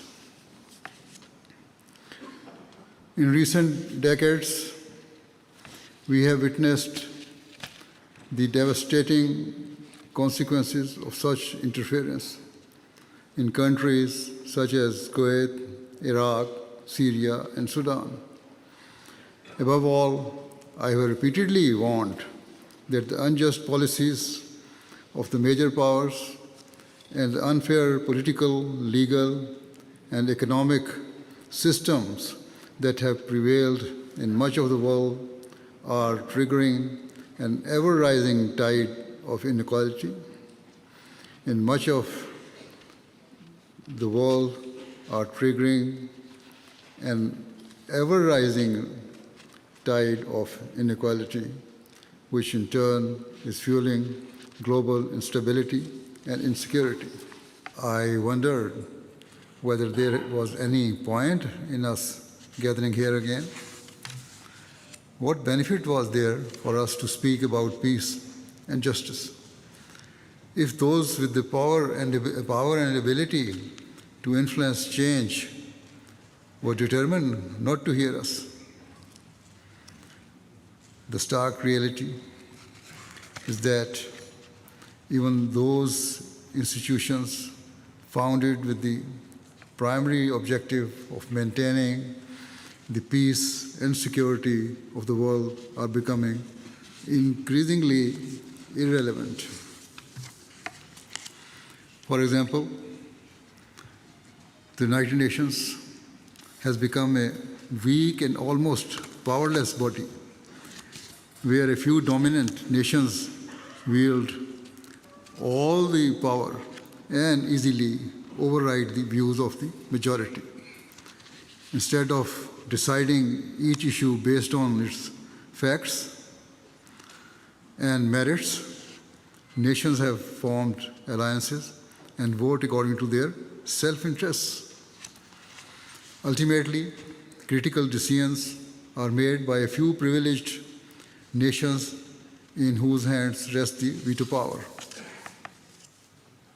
Instead of faithfully serving the cause of peace and justice, they wield their veto like a trump card wherever their narrow interests are threatened. irrespective of whether their decision shatters the peace and prosperity of other nations and leads to the death and destruction of scores of innocent people. Let it be clear, therefore, that where a veto power exists, the scales of justice can never be balanced.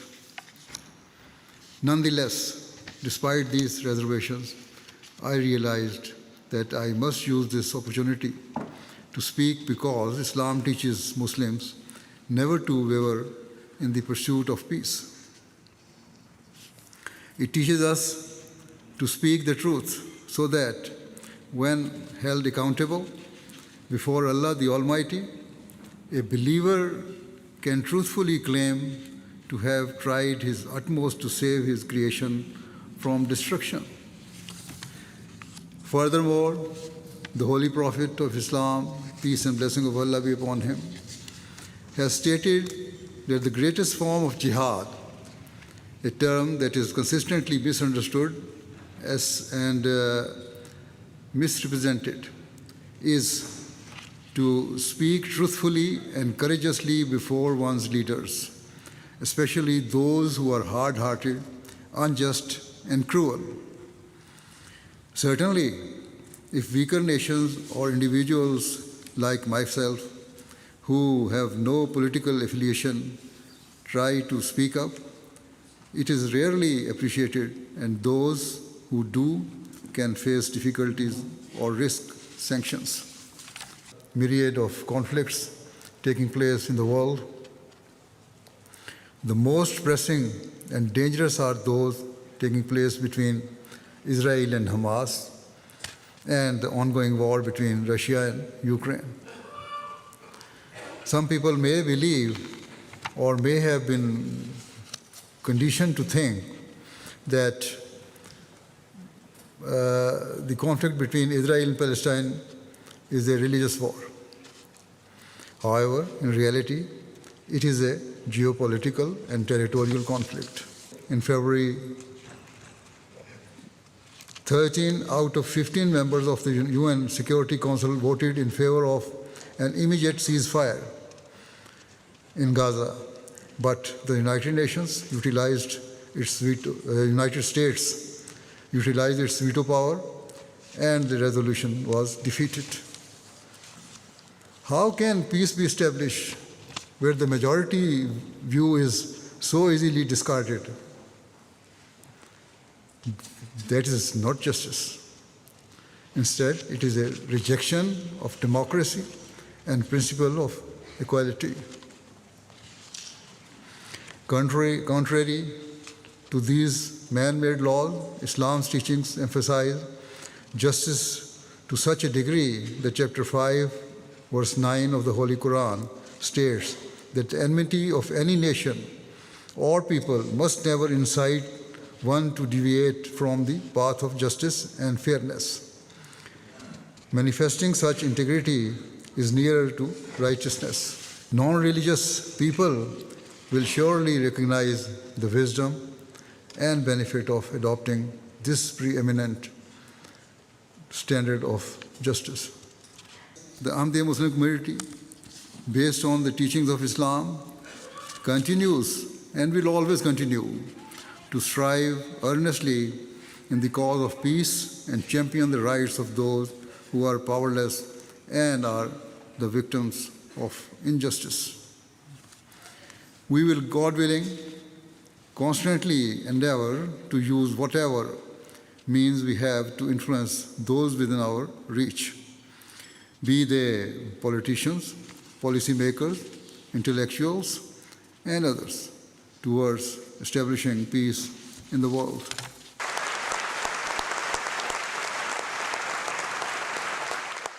Amid the tensions and fears surrounding the Israel-Palestine conflict, a gathering of hope and peace saw 600 Jews and Muslims unite at the Ahmadiyya Mosque in Haifa to call for peace and show solidarity.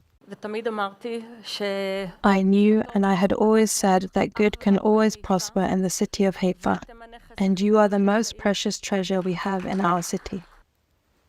the Ahmadiyya Muslim community in Haifa has organized a number of interfaith events, bringing together Jewish rabbis, Christian pastors, Muslim imams, people of faith and others. Together they emphasize the importance of coexistence as a shared value to work towards. I present to you examples of Ahmadis around the world that portray the teachings of Islam and the Holy Quran. For this reason, I have invited you all to ask the most difficult questions. With the unexpected attendance, the main hall rapidly reached its capacity, necessitating the use of all the additional spaces within the mosque complex.